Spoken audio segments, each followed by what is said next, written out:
And we are back. Couch Company Podcast. I'm John. With me as always, Tyler. Hello. I was moving my bezel. Oh, yeah? Watch bezel, and that's going to show up in the recording, and you're going to hate that. Like a clicking? Yeah, it's clicking. We can't hear that. We're fine. You hear all my tapping and everything. Yeah. All right, fair enough. So honestly, it's typically because the boom arm is connected to the table. Fair enough. Or it's like a high enough, like when you play with the coasters or something. It's like a clinking thing. Yeah. I can't help myself. I got to move. I know. I'm a mover. Look, I accept you for 204. This is our 240th episode. That's a lot. It's a lot of episodes. 250 coming up? In 10 weeks, yeah. It's a lot of weeks, actually. I think it's this year, right? Got 10 weeks left? definitely. Yeah. We're in August. Yeah. That's exciting. We hit 250 episodes. It's crazy. August is almost over, and fall's coming up, dude. The year, I don't know where it went. It is insane. Yeah. Last year of my 20s. August is gone. Done next week. And I'm trying to grind, dude. I got games. I got to catch up. I'm behind. I'm like that guy trying to run for the train. Yeah. Get on the empty car and with my little hobo pack. Yeah. You know, the little stick. Can you say hobo? Probably not. No? You said the same thing when I reviewed like a dragon, though. Mm. But I don't know how to describe the Pokemon game mode besides Yeah. No, that's fair. hobo Pokemon. Sure. Hobo was never a bad word when I was a kid. Yeah, I don't know. Look, I don't. What do you call it? I don't have a. You call it. I don't know. I don't even have the vocabulary to describe it. We can say, hey, we don't know what the socially acceptable word is for this, but yeah, like I don't know. You know what I'm talking about, though, like the little stick. Yeah, in the bundle. Yeah. It's a little travel pack. Is that offensive? Probably. I don't know. Like whenever you run away from home and you take a stick and you put some like PB and J in there. PB and J. Yeah, PB and J. Yeah, I don't like the J. like an apple. We've talked about that though. Yeah. You ran away from. I've never run away from home. I've never run away from home. Okay. The most I've run away from home is like down the street, and then I turned around and came back. It was really hot outside. Yeah, I never ran away. I'm not gonna say that. Just in case my mom listens. I followed every rule, dude. Yeah. I was always in bed. Yeah. That's all I'll say. Sure. Every night. I've never snuck out. I will say that. Yeah. Maybe. Allegedly. Uh-huh. It was exhilarating. There's got to be a statute of limitations on that, right? I'm 29. I did that when I was like in high school. I got to wait a couple more years. Okay. 10 years isn't enough? What is a statute of limitations on things? I don't know. Isn't it like 20 years? I think it depends on the offense. How bad is that offense? You're a dad. If Penny snuck out, what is the a decade from when she snuck out and she's like almost 30, I think I'd be fine. Okay. Yeah. Grounding her for the next 10 years. See, you almost got me. You almost tripped me up. No, I think almost admitted. 10 years is fine. Yeah, I think it's fine. You can joke about that now. Dude, it was awesome. It was exhilarating. You're in the middle of the night. I'm a night guy. Yeah. So I enjoy the night. I'm kind of like Batman a little bit. Yeah. Where I'm a champion of the night. Mm-hmm. I was born in it. Now you're getting into Bane territory. But yeah. Dude, that version of Bane stinks, bro. I'm so sorry. Like, but you I'm not sorry. No, I'm not sorry. Well, it's such a that Bane is memed on. Okay, we're not like, it's not endearing. Like, oh, remember how good this is? Like, I just watched The Godfather, right? When you say I'm going to make him an offer he can't refuse, you're not like memeing on The Godfather. You're not memeing on Marlon Brando. You're saying like, this guy's the guy. Yeah. That's a cold line. I almost got frostbite from saying it. Yeah. You know what I'm saying? Right. When you say I was born in the dark, you merely adopted it in a muffled voice, like there's mashed potatoes in your mouth. It's ridiculous. It's stupid. But it puts him in the same hemisphere as Schwarzenegger's Mr. Freeze. Yeah, an absolute joke. But stands the test of time. It's a funny joke. Stands the test of tone. I respect it. Nice to meet you. You talked about that the other day. Or the other I week. agree. So it's like, there you go. He made me laugh. Yeah. He was a little Lego so saying these lines. But the thing that got me in that was that he said it very casually. Yeah. Like in the movie, he's like, nice to meet you. In the I don't know. I couldn't do it very well. Lego Batman is a little more subtle, a little highbrow. Yeah. Very nice to see you again or something. Yeah. It was like just such a like casual. Yeah. I don't know. It was dumb. But I think it. So I watched the Harlequin cartoon. Yep. and they take that version of Bane Yep. and like put him over the top and stuff and, Yeah. and like meme It on works it. perfect. Yeah. But it's great. It so is it's great. like Yeah. in terms of Banes, So is in Lego Batman. Bane was great. exactly. Yeah. But it's more memed off of that version. Yeah.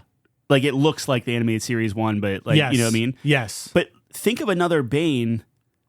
All the other Banes are kind of like forgettable, really. Aside from like the comics that aren't like voiced or anything like that. Yeah. But like the animated series Bane, not that No. memorable. What they missed on the animated series Bane is his intelligence. Bane's Yes. actually very smart, Right. but he is also like a Hispanic wrestler. So that's what they missed in Yeah. The Dark Knight Rises. Yeah. Is like they made him like some, I don't know. The voice is ridiculous, and they didn't get the what is it? What does he inject himself with? Venom.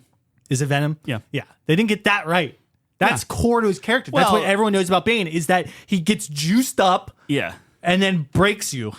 It was a little more rooted in the real. But what I'm I saying know. is It's the Nolan, I get it, but character, the characters I don't know. that character spawned better versions of Yeah, that character sure. than any other version of Bane. Including Well, the I Arkham think you're doing a games, disservice when you, instead of making him Hispanic, are now making him like a muffled white guy.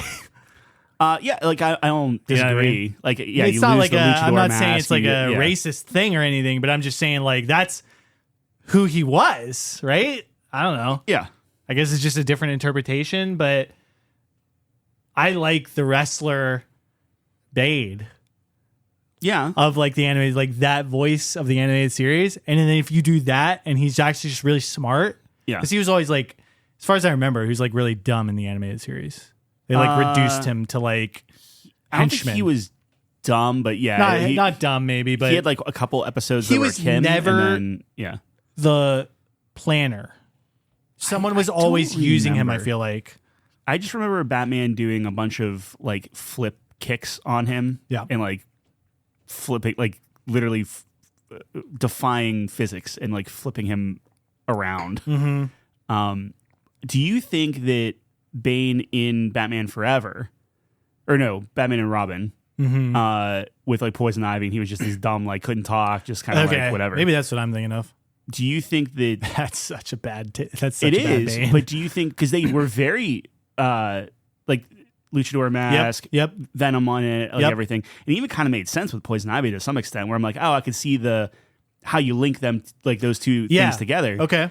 But it was so poorly done. Do Yeah. you think that's why Nolan just was like, nah, we're not? No, not I going think that route? Nolan, if you look at The Dark Knight, and Ethan has a great article on this, I think it's a very, it doesn't really capture the true essence of the comics. It's more of just a realistic take on it, right?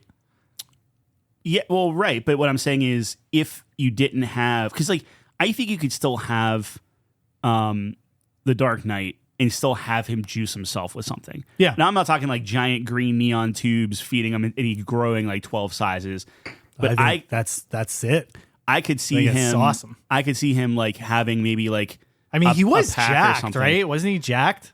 Tom Hardy was absolutely Yeah. jacked. So it's I mean, like it's not like he was like he was jacked. And you saw him like he kind of put his Yeah. thing in and Yeah. then he like punched through a brick wall Yeah. and kept going. So like he was I mean, on he was something. on something. Yeah. I don't know. I like the ridiculousness Sure. of comics. I think that's what makes it really fun. It's not supernatural, but it's like, I agree with you. There's It's a, super. like a middle ground. Yeah. But I think that's why you start seeing a lot of people, they throw away all of Bane's visuals Yep. from The Dark Knight Returns. Yep. But they keep the voice. Yeah. And then well, they the take- voice is It's the personality. It is iconic. That's a you're 100% personality right. of Bane. It's And then now you put that over top but of, I think it's just funny. yeah. I think it's just fucking hilarious. It's not because it's like, oh, well, it's not like the Joker It's not like Vader. It's not like or Darth Vader. Like, where it's what's his name? James Earl Jones. James Earl Yeah. Jones. I was gonna say John Jones.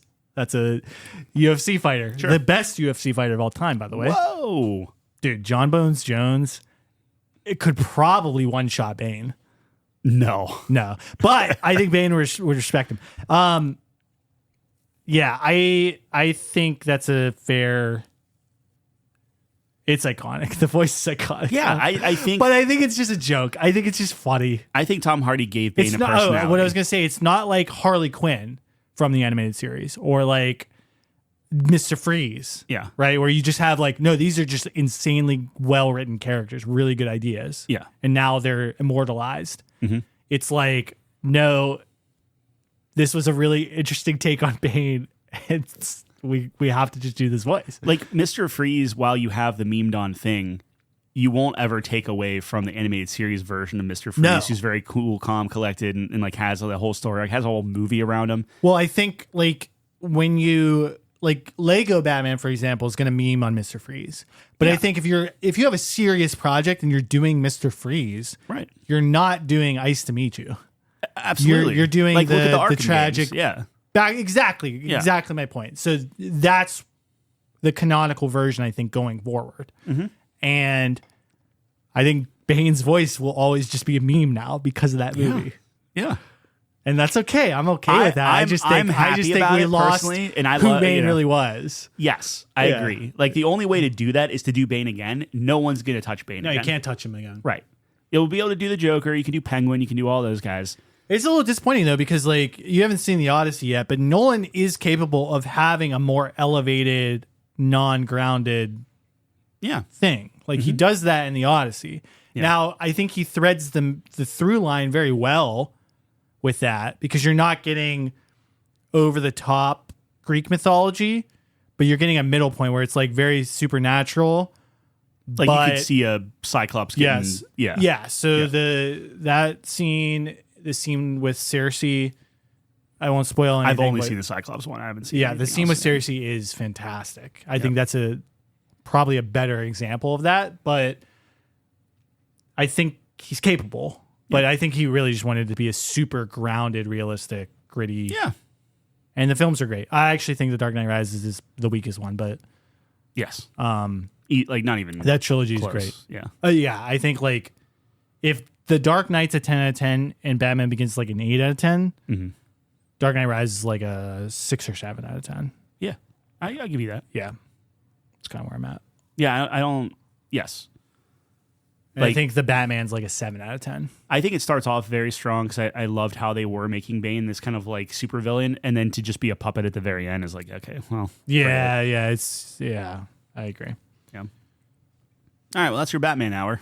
Yes, I don't know why I don't know what I thought of. Yeah. Do you remember what we wanted to talk about beforehand when you're like, oh, we'll save it to record?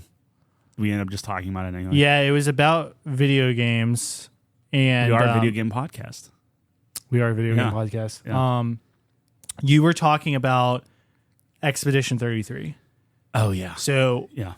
I'll back up. Ethan, our consultant at this point, who writes an article for us every week, very graciously, check that out on our website, did the most recent one about his Mount Rushmore of video games. And essentially, it was his 4 video games that essentially defined the video game space, I guess. Is that a fair way to put it? Say it? Yeah. Not his personal favorites, but the most impactful 4 video games that completely revolutionized and changed the space, I think is a way to put it. Tyler and I were like talking about it because it's a very interesting question, right? And we're talking about which ones we might put on. Tyler took it a step further where it's like, okay, if I put on this game, who's the actual face I would put on the mountain, which I think is another layer of the conversation, which is interesting. Like I want to just go in and Photoshop like everyone's Mount Rushmores and have like a stone faced of, Well, we Mario were talking, or whoever. and I think it would be a really cool episode to have Ethan on yeah. and Jeff on, because Jeff responded to his post. He disagreed. So have them both on. We all come with our top 4. Yep. We define the rules and we talk it out. And the only tweak I would make is I think Ethan's 4 were all, I think 3 of them were like specific games, or 2.5 of them. So he had those listed. But I think you have to define exactly what your game is. You can't just say a series, right? Yeah, You got to say this single game because I think that makes it a lot more challenging, right? I agree. Yeah. Anyways, we were talking about that. We were talking about Expedition 33, I think, because we were just talking about great games. Well, actually, we were talking about Baldur's Gate 3. That turned into Expedition 33 because those two games essentially were games you understand are a masterpiece, but you didn't resonate with them because of the circumstances. Yes. Like Baldur's Gate, I could never play again, and I'd be completely fine with it, which I told you. And Expedition 33 just caught me in a rough time of my life. That's all. Right. And, And I think I will eventually go back there. I know that's crazy to say. I'm not like saying, oh, within the next year I'll play, but I think eventually I will revisit that game. I think it's worth it. Yeah. But Tyler has famously said on the podcast, I wish this was a book, talking about Expedition 33. Yeah. I wish it was a novel. Yes. I stand by that. And my argument against him is I think it would be a great novel, but I think its best form is in video game form because I think it does lend itself very well to the visuals. Like, yes, I believe you could describe it very well if you have a good author who's very descriptive. But I really enjoyed seeing the landscape, seeing the world.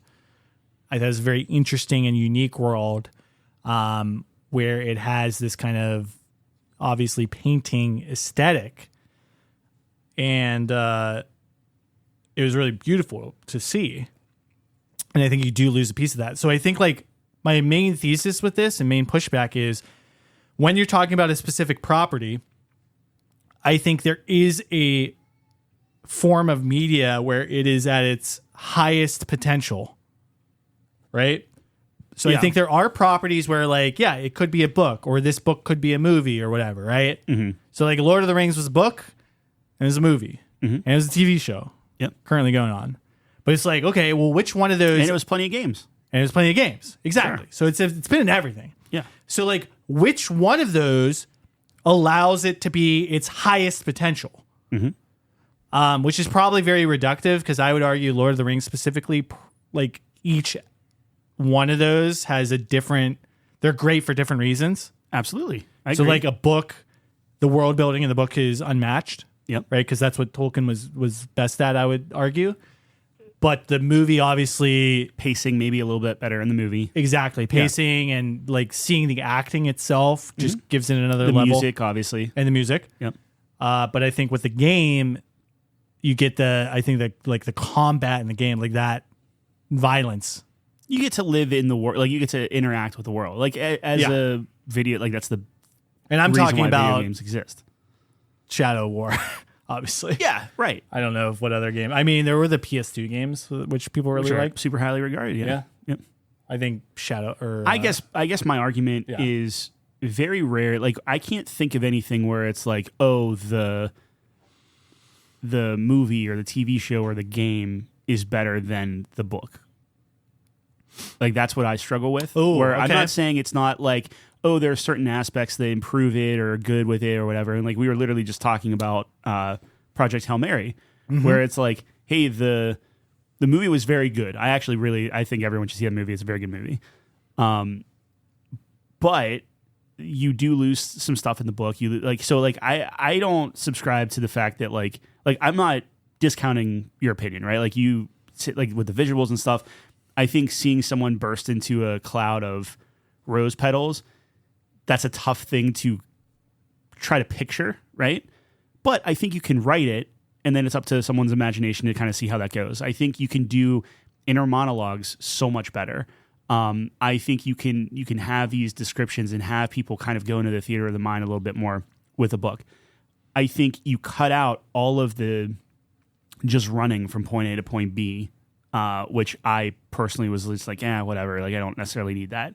You can be a little bit more in tune with like named characters and talking to people and stuff within a book because you're reading the names and it says, oh, so-and-so said this or so-and-so said this. And there's this exchange where in the game, you're like running around and like, okay, I'm talking to you. And it's like, oh, you're just a big rock guy or you're a big, like whatever. And you kind of almost have this like theme park ride. This is me playing a game, so like I have it almost this like theme park ride type of thing where if it's an action game like that or an RPG like that, I'm not really caring about the person talking. I'm not going to memorize their name. I'm not going to, and that's just me as a player. I'm like, what can you give me to make my character better? To like, if you take all of that out of it, You're gamifying it. Right. Yep. And I get it's a video game. Like that's a huge part of it. Like I get that. Of course. But if you strip that away, the thing that spoke to me most about Expedition 33, while I enjoyed playing the game, was the story. Where like that's what I wanted to dive more into. And I think with a book format, if you take the gamifying part out of it and you have a little bit more backstory in there, you have a little bit more internal thoughts. I talk constantly about how much better Episode 3 is in book form. And I don't see how that couldn't be the case with Expedition 33 too. That's kind of what I'm going with. Music, incredible. Visuals, incredible. Same with Star Wars, right? Story-wise, I think a book form would be my preferred taste. Yeah, it's an interesting thought experiment, right? I do think, like, you bring up Star Wars, we lose so much if that's a book and not a movie. Just because of John Williams. Yep. Just because of John Williams. Mm-hmm. Not even the other stuff. Yep. Not even the spectacle of lightsaber battles and how cool that is and everything, right? What I will say to counterpoint, I do think there are a couple examples where the visual media outshines the written. So I brought up The Godfather. I recently just watched the first one. The movies are much better than the book. Did you read, say I've never read the book? I don't know. Yeah, the book wasn't, as far as I'm aware, not super well regarded. Okay. But I think the movie, because of the technicalities that they utilize, like how they shot it, the lighting of it, the acting, elevated it to a point where it's regarded as one of the best movies of all time, right? Yeah. And it was a time and a place thing too, right? Like I know people think it's overrated, which is the craziest take of all time.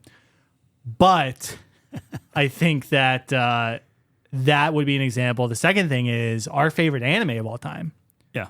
Was an anime first. Code Geass was an anime first. Sure. Then they adapted it for manga. And if you read the manga, it is nowhere as good as the actual anime. What makes it worse? Just I think you lose a lot of the aspects that make the anime great. So I think the voice acting does a really good job, right? Because in that show in particular, a lot of it is centered around the main character and how he's outmaneuvering or getting surprised by something. Like a lot of it's like very tactics based. Like I'm going to do this. Right. And then, I didn't consider that. And that surprises me. And I think you get a lot of that feeling and power in the voice acting. Mm-hmm. I think you lose that a little bit in a written form. I think the animation itself, obviously you lose, like all the mech fighting it's hard to do fighting in manga. It's like incredible. Like there are the best mangakas, I think separate themselves a lot of the time due to like how they can write fight scenes. Because if you've ever read a manga, it's really hard to tell what's going on in a fight scene sometimes, right? Like the movement of it, like what's going where, like how is it moving, and thing like One Punch, for example, maybe has the best written or drawn combat. Yeah, like you never are confused about what's going on in One Punch Man. Like it is very clear who's doing what and things like that. So a guy punching. Yeah, kind of. Yeah, exactly. Sure. And it's just that's all it is. But the art's beautiful. But I guess like what I'm saying is, I think there are a couple examples. I'm sure there's probably more, but those are the ones that come to mind first. But I do believe that there is a maximum potential every creative idea has, where it lends itself to a particular medium. Yeah. And I mean, let's be real. Expedition 33 will be a book. Like, it's a matter of time. Like, I fully believe that it will be There will be a novelization. Now, it might be a TV show or a movie first, and then they'll novel, add a novel to it. But it'll happen. For something like that, where I think the story is the main draw for me, that's where I'm like, oh, I just want to read this. That's my... Yeah, I think it's totally fair. Yeah. Sorry, I interrupted you. It's a fair point. Like, being it's going to be way more immersive hearing the music and watching, in going through and making the decisions and stuff. There's a lot you lose. I get that.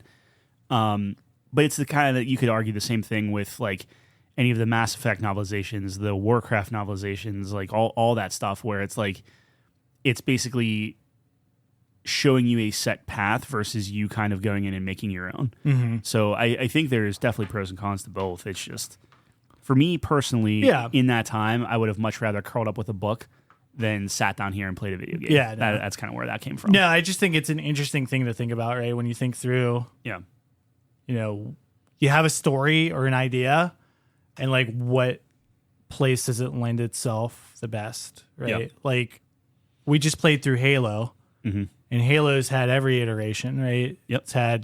It's a game, it's had novels, it's had a TV show, which Tyler loves. Yeah. And I look, unapologetically. Hey, wear it on your sleeve, bro. I don't know. I think maybe you would find it more difficult to like determine which form is like that. I feel like the video game is. I love the books. Oh, really? Yeah, so you take the books? I think that. Are you just a book guy then? You're just saying like books are just better? I think generally speaking, books have a way to, and this is just how I like to visualize things myself. Mm-hmm. Once you put it on the screen in front of me, it's like, oh, well, cool. I wasn't thinking it like that. But then I can't unsee that, and it's just, okay, this is always in my head, right? Yeah. For better or worse. But with books, specifically the inner monologue and how people are thinking or feeling and different things. Not that actors can't get that across, but I think it's much harder to do in a video game consistently. And then even actors, like, you can only do so much with your eyes and your face. Yeah. Where in a book, it's like straight up like telling you this is what they're thinking and feeling and doing in that moment. Don't you think there's like the opposite argument though, where if you have a visual presentation, you get the theater of the mind of what you believe they're thinking based off their performance, right? Like you have someone who's panicked, and just acting, emoting very well, and you're like, I can only imagine what's going through their head. They just found out X, Y, or Z, right? I think there's that ambiguity there as well. I mean, not as much. I mean, obviously, like not as much as words describing a scene, but I think there is an element of that there that I enjoy. And I think that's the crux of it, right? Like everyone kind of absorbs it differently. Yeah. If I'm looking at a situation in a movie, and this is like splitting hairs and kind of going down a rabbit hole, but like if I'm looking at a situation in a movie, I will tend to put myself in a situation and then think about like less about, oh, I can't believe what that person's thinking, and like, oh my gosh, if I was that person, what would I be thinking here? Like something like that. Where in a book, it's like you're knowing what they're thinking, but then you're also like, let's say you're trapped in a burning building, right? And you have like you're trying to rescue a pet or someone. If I'm watching that, I would view that as, oh my gosh, I can't believe I'm, in this burning building. Like, what would I do? Or like, would I actually try to rescue them, or would I just try to save myself, type of thing? And I go down this like rabbit hole, all in the 15 seconds that it's on the screen, because visuals have to be so fast and keep people's attention and stuff. With a book, you kind of take yourself out of it, and you're saying like, okay, Jack looked around and saw the burning flames, and he saw this about to fall, and he looked for the exit, and he saw this cat perched up on here, and I can try to reach over here, like, oh, I gotta find like, that stuff can be acted to a certain extent. I just think that it dives a little bit more in depth in a book. That's all. Yeah. Well, I think that the advantage you have as well is it's the oldest form of storytelling. Yeah. Well, besides spoken word. Right. So there's a lot of history and things, like it's probably the most closest perfected art I compared to like, because movies are only so old, right? Right. And like you either have theater, right, or books. So like maybe theater's older technically.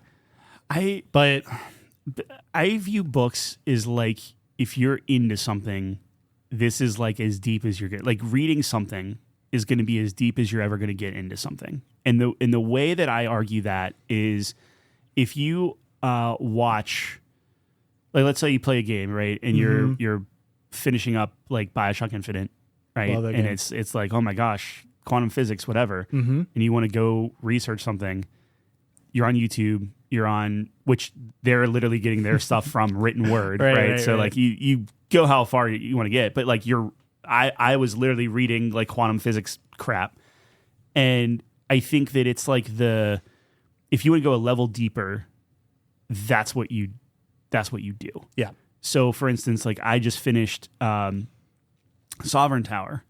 Yeah. And now I'm looking at like medieval times in that era. Okay. I finished God of War, and I'm suddenly on Norse mythology, and I'm looking up all that stuff and how that, compared to the Greek mythology. And like you want to learn more, you go to the written word.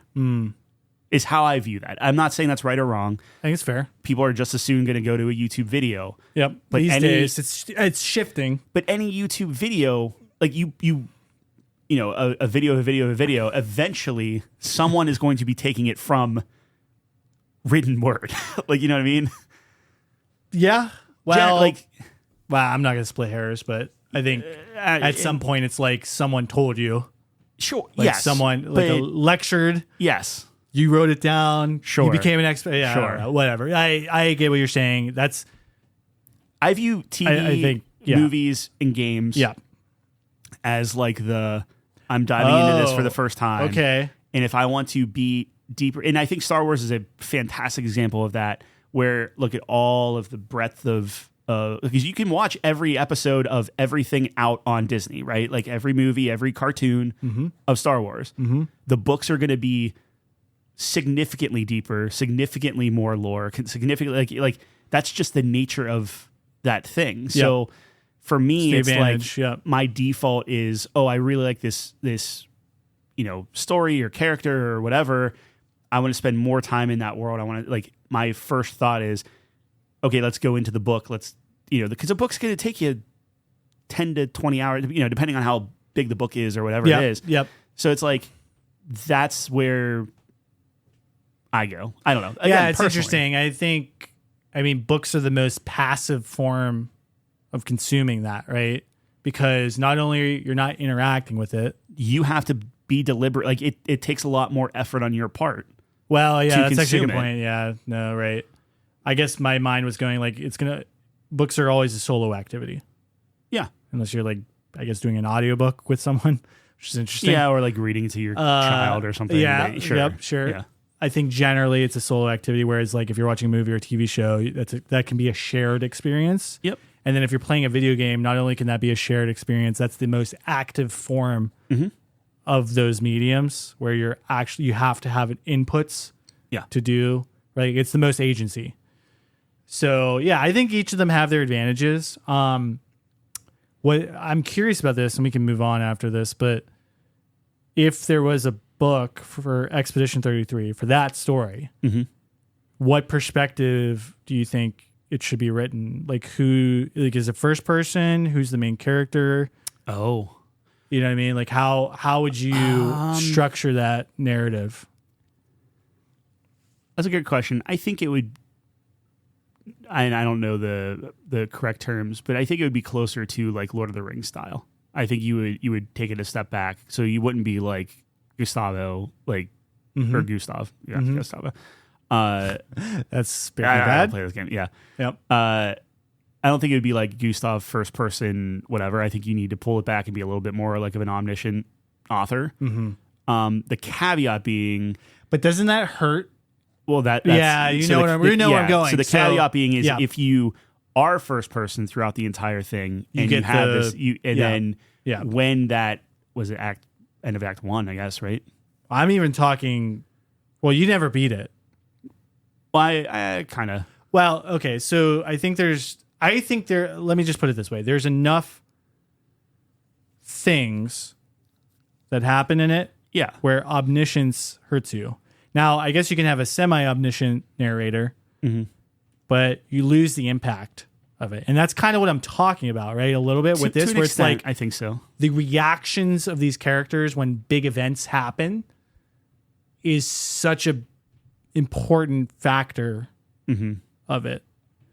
So you either need to like be following these characters like in their head, right? Like you were saying earlier, or like they need to be shocked. There needs to be a shock factor. So you can either do it that way. You can do that where different chapters are following different people, which is what episode 3 does. Yeah, that's good. To great effect. That makes a lot of sense, especially for this game. Yeah. So like I think there are ways to like it will like again it will be made like that's the thing, and then I'll read it and it might be like, hey, this is actually terrible, and I might be all the words, but it's about execution, but I think it has the potential to be amazing. Yeah, I'm not saying like a book form of Expedition 33 is not good. I'm just saying, I think a video game was the perfect form for it, personally. Absolutely, I agree.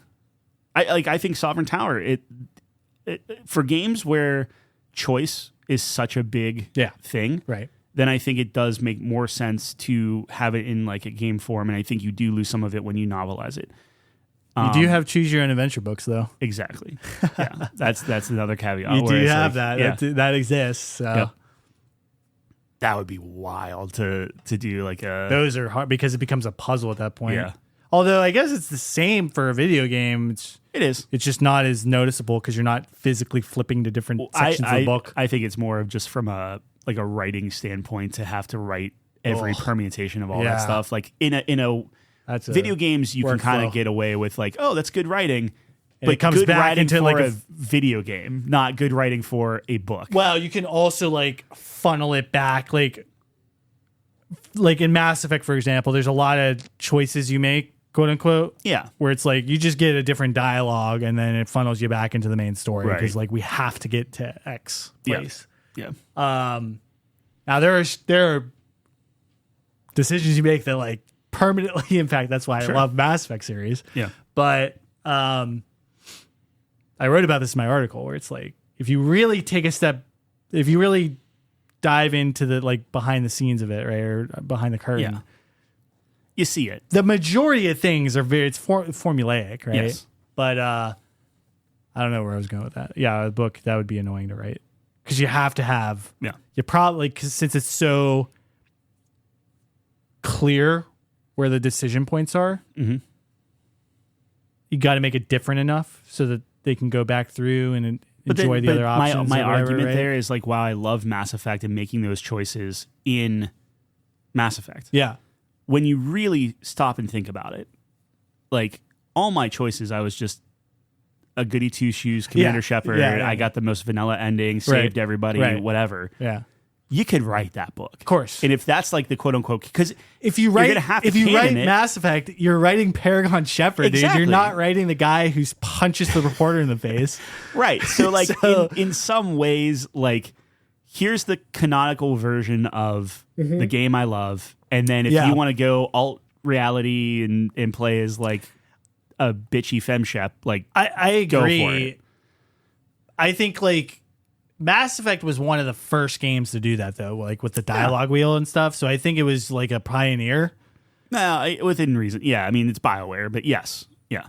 Yeah, I mean, I think it, like, that was the first, one of the first. It was the first one to say, impactful. Hey, we're doing 3 games just off the rip. Yeah. Like, we planned out 3 games. They're all going to fall. Like, it was the first game to do that. Like, well, for sure. The strength is not even the choices, but them recognizing that you did things. Yes. I think that's the true strength of it. Yeah.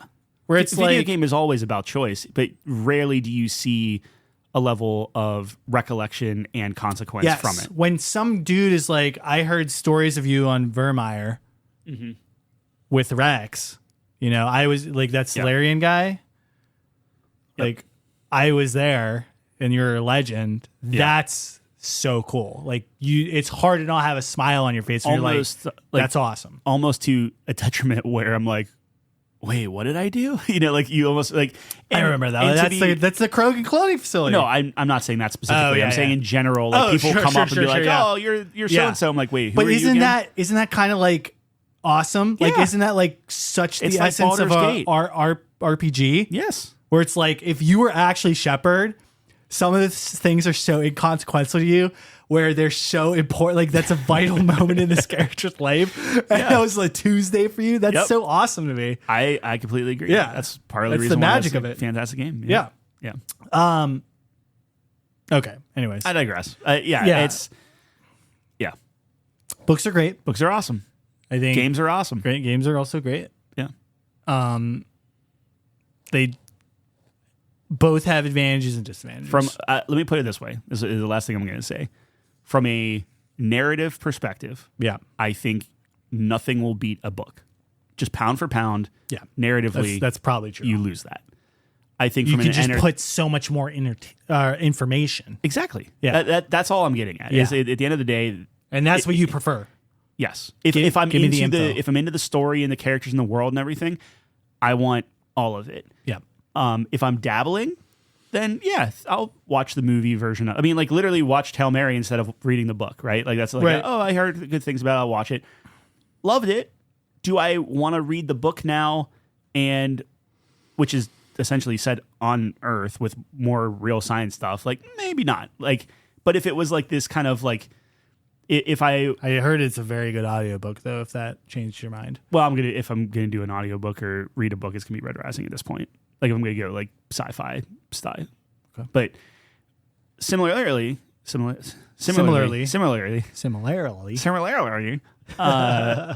I'm gonna do Brandon Sanderson's joint, right? Who he's doing Apple TV, like there's every possibility that thing gets made and put out before I get to those books, right? Well, yeah, that's just because those are just massive books. Like huge. It's a long thing. I have to like focus on it. Right. So there's every possibility that I watch that show. Yeah.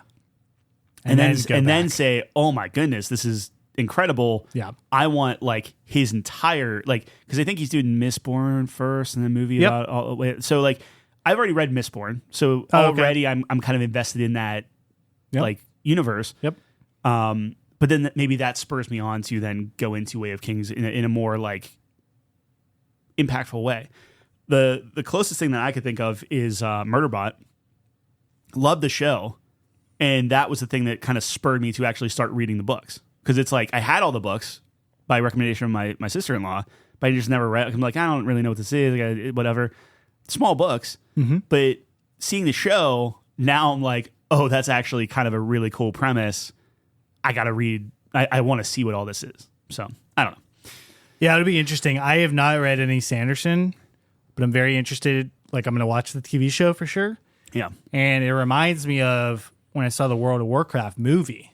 Sure. I enjoyed that movie. Exactly. And every person who knows the lore hated that movie. It's like Halo. Yeah, kind of. Yeah. Well, you know the lore of Halo though, right? Yeah, but there's not... What I'm saying is the more you knew about World of Warcraft, the less you liked that movie. I think I know nothing about World of Warcraft, and I thought it was very cool. That's fair. You know what I'm saying? Yeah. So sometimes it's a benefit to not read the book. You're like, oh, this is really cool. And it's like, yeah, you should have read the book. Like, it was way better. Or you should have played the game. It was way better. Yeah, you know what I mean? I guess that's fair. They didn't. Yeah, we can't get into Warcraft, but yes. People did not like that movie, dude. I know. And I actually was like, oh, that's what made me want to be like, I'm kind of interested in this. I kind of want to know who these people are, and kind of like you were saying, like dive into the literature of it. I think Warcraft will get another go. Yeah, you gotta let that cool off though. I think we're getting close. That was a while ago. Yeah. Now I think you might see another not even World of Warcraft, but just Warcraft. But that might turn into like an arcane style, like a more animated style. That is what I would see. That would be interesting. But who knows with Microsoft? That's not going to be anytime soon. They have the money. Sure, but it's just they're tightening their belt. They're not doing any of that. No. Yeah. No, they're not, dude. Maybe when Warcraft 4 comes out. Yeah. Well, anyway, Warcraft 4, that would be interesting. Dude, there's no RTSs coming out. I forget what happened. The guys who made StarCraft. They kept saying like, "Oh, they're making this game." I don't even know. I didn't hear any. They dropped off the face of the earth. That's because they went in early access and it died. Died Really? on the vine. Yeah. Is RTS just dead? Do you think? I Is the genre dead, or I don't something? think Like, it's dead. how do you get people back to the RTS? Like, what's the strategy there? Like, if you're making an RTS game, how do you go about bringing the masses in? Well, Because I think if you do two classic different- formula, that's two different things. That's completely. I different. don't think it's two different things. It is. I think you need it to be popular. Okay, but then that's not. You're getting the masses. That you're not getting an art. Like at that point, you're not taking the RTS folks with you. Some might come. No, I think you. Yes, I think you can. What's more likely? Making a true RTS game for the OGs and it surviving, or making it for the masses and it surviving, and having the RTS OGs come because it's the only that's the only thing resembling what they love in it's in not town. the only thing. I think that's the thing is if you want to play like an OG. StarCraft 2 exists. StarCraft exists. Like all those games It's still played. Still Yeah, exist. I get it. Yeah. I just think like you don't think there's any allure to it being Oh, like there's an allure, and the snobs will come over and they'll say, "Oh, this isn't good enough, or this is too mainstream, or this is too whatever, or okay. it's too They easy." leave. I think you get some of them. You will get some of them, Yeah. absolutely. But Yeah. I'm looking at it and like look at Fortnite. It's the same thing. Like PUBG comes out, you have people that play PUBG, people who play Fortnite. Fortnite is very different, and it has that hook for whatever. And you get. I'm sure some people that played PUBG that went over to Fortnite, stayed with Fortnite, love Fortnite. I'm not saying there's no crossover in the Venn diagram, yeah. but I think generally speaking, people that the allure of PUBG and that type of battle royale, like kind of like more grounded, gritty, not jumping around, building everything, Right. that sort of thing. Yeah. I think there's a difference there. Yep. And I think similarly, like see how I did there? Similarly, with Not see what you did there. RTSs, I think you're going to have something akin to like maybe like Halo Wars, Yep. where it was a little bit more accessible, a little bit easier to do. It was different. It tried a controller thing and like largely was decent. It had good stuff on it. Yeah. They could They go made two of them, so- they could make an arcade version of an RTS and, Yeah. and find a new hook Yep. that would definitely hook people. Do I think that will hook all of the OGs? Absolutely not. Well, you get some of them, sure, absolutely, like anything. But I think there is a world where you make a popular RTS, maybe not to the extent of like Fortnite, but Right. like Yeah. you can make something that like has staying power. That is like, oh, hey, it's a new one of those. Yep. Well, okay, so let me push back. I think the genre is very important, right? RTSs are maybe more niche, especially these days. I mean, obviously, it's very popular back in the day, but it's not super accessible. It's a very difficult thing to learn and play, right? Yeah. Kind of like a MOBA Yep. in a way. Which is essentially an RTS. Like, Yeah. like in a lot of ways. Like Right? you lose the macro You- part of it. Comes from an RTS. It has that DNA, of course. You're just playing one character.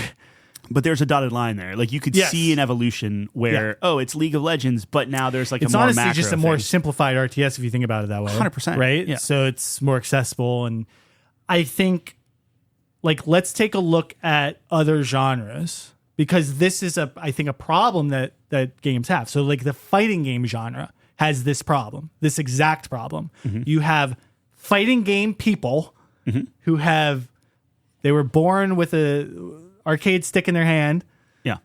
and that's their DNA, that's their lineage. And then you have people like me who's like, oh man, I really I like the characters, this is cool, and I just never am able to get into it. Right. It's not accessible, Yeah. right? And that limits them. Now, there are the big players, right? Like your Street Fighter, like your Tekken. I think probably the most popular one is Mortal Kombat, right? Because that's, I mean, maybe like Mortal Kombat 10-ish. You mean in terms of like broader accessibility appeal or and, something? like, Yeah, popularity, Sure. I like, could see that. I Yeah. think they were more, I don't know. the 10, figures on 11. it. Yeah. 10, 11 was kind of like the height of Actually, that. I think 11 is the height. But Okay. Yeah. I knew it was like somewhere around there. Yeah. I think Street Fighter is probably now, but Street Fighter's not easy, right? I don't think Street Fighter is mainstream. I think if anything, like You don't think that's the most popular fighting game right now? Oh, it's definitely pure the most numbers? popular. But when you're talking fighting game and people playing it, sure. When I'm talking about mass appeal, Well, no fighting game has mass appeal, and that's kind of my point. well, I think Mortal Kombat might because they have 2 movies out. You know what I mean? Like you're not seeing a Tekken movie, you're not seeing like let it come out. Let's see. Let's see it. But you see what I'm saying is like there is the larger. Oh, I know Scorpion. I know Get Over Here. I know the Icicle Man. Well, like, everyone knows Chun-Li. Sure. I think you have that. I think that's part of the I would bet best parts of fighting games is the characters. I agree. It's so important. But my point is you're fighting this line, and this is why I'm very curious to see how Tokon does. Because Tokon, I think, is more going the approach of let's go accessible. That's what a lot of the OG fighting people, what my understanding is, their complaints about this is that you have these accessibility options where you can just do your combos by mashing, right? Yeah. Does that destroy maybe the core fundamentals of fighting games, like learning your combos, learning your strings? Like it's difficult, it's complicated, but rewarding? Maybe. So do you want me to tell you my unpopular opinion that I'm sure I'll be eating a year from now whenever Tokon's like very popular? Okay. Is I think that's a dead game because you don't have the fighting community being like, oh yeah, this. I mean, some people are because they're always looking for the new thing. Like that's fine. Yep. Do I think that it overtakes Street Fighter 6? Like no, because for the pros, it's like, oh, this is a game for babies. It's super easy, you just button mash and whatever. But the problem is for people that are like, oh, I'll try this out. I like Marvel, whatever. Yep.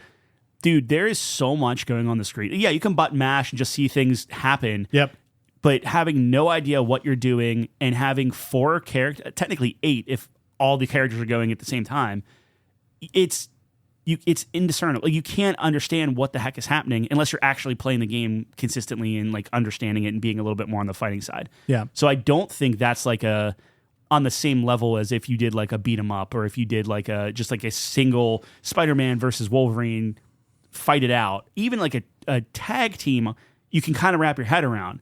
But to literally have a button and a directional thing on like every guy, like every person on your squad, and you only get some guys after you do a level change and all this other, like while it's quote unquote easy to do the combos, the mechanics behind it and what each button does and how it's not like accessible in that way. I really don't think it is. Yeah, that's fair. So I don't know.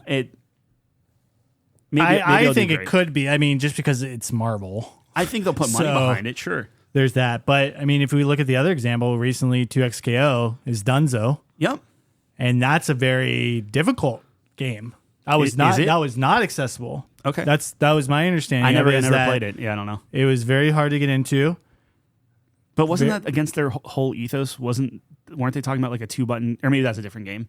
There was one fighting game that was like literally a 2-button fighting game, and it was more of like a rock, paper, scissors. No, I don't think that was. I think 2XKO was technical. Okay. But I didn't play it either, so maybe I'm wrong on that. But from what I heard and have read, it was very technical. But it's dead. Game. And that has a very crazy popular like fan base with the property and everything, and it's like, you know. Well, that's kind of my point, where it's like, okay, if we make the next RTS, and we were like, this is going to be old school, just ground, like, you know, the roots of RTS. Yeah. Very complicated, very difficult.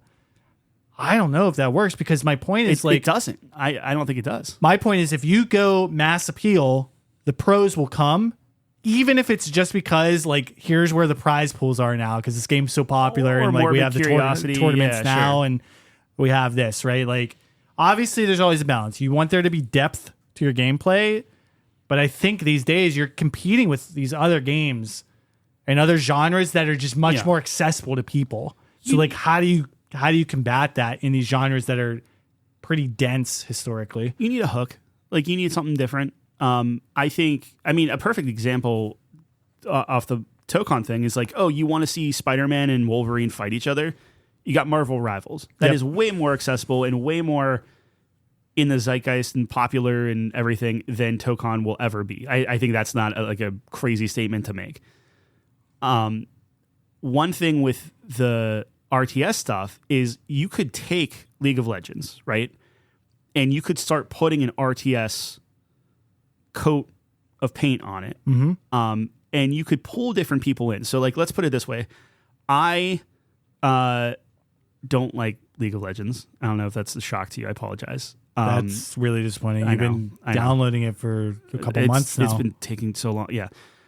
But so I'm not a big League of Legends guy. But if you could make an RTS-esque game that still pulls from the League of Legends ideology where like, okay, John, you play a lot of League. You hop in. You're controlling your one hero. Everything's normal. But instead of going and getting a dragon, now you're going and you're fighting for this gold mine.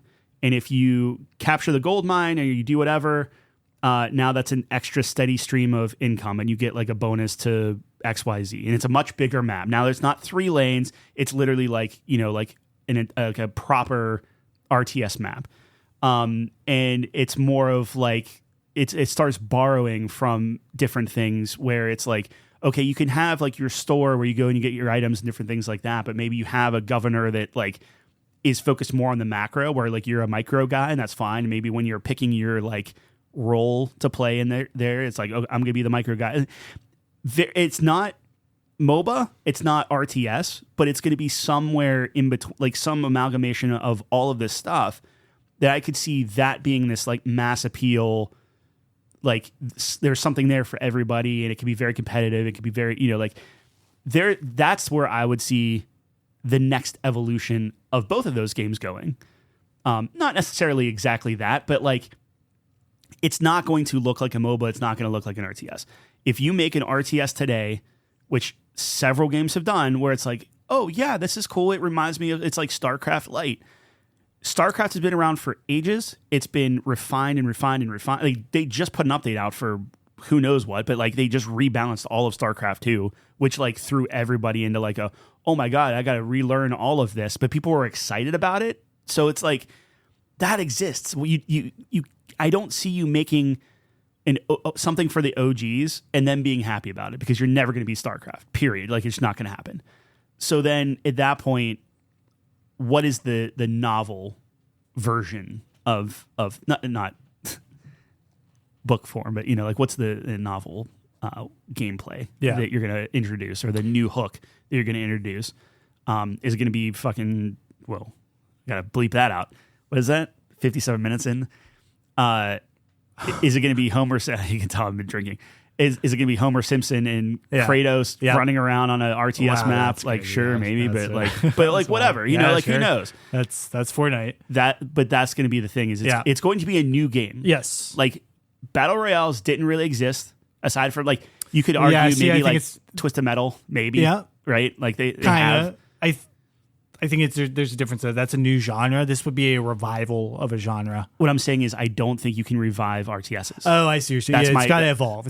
I think RTSs, as it stands, are dead. I don't think you see an RTS that suddenly everyone that never played an RTS is like, oh my God, this is the best genre ever. I think we're past that. Fair. I think you need to trick them where the bones of the game is like RTS. Like, you can see, oh my goodness, you got your macro and your micro, all this stuff, like your income base versus your army and your food supply, all that. Like, they can hide all that stuff in there, and then you overlay it with something that's a little bit more accessible. I think is what it's going to turn into, and it'll be a new genre.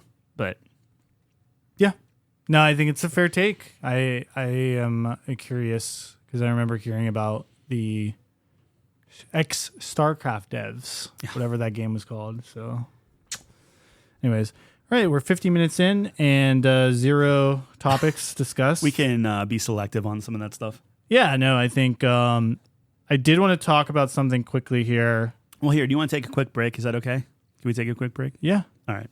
You got to put your money in the swear jar. So I know, I got to do that. Yeah. All right, money is in the swear jar.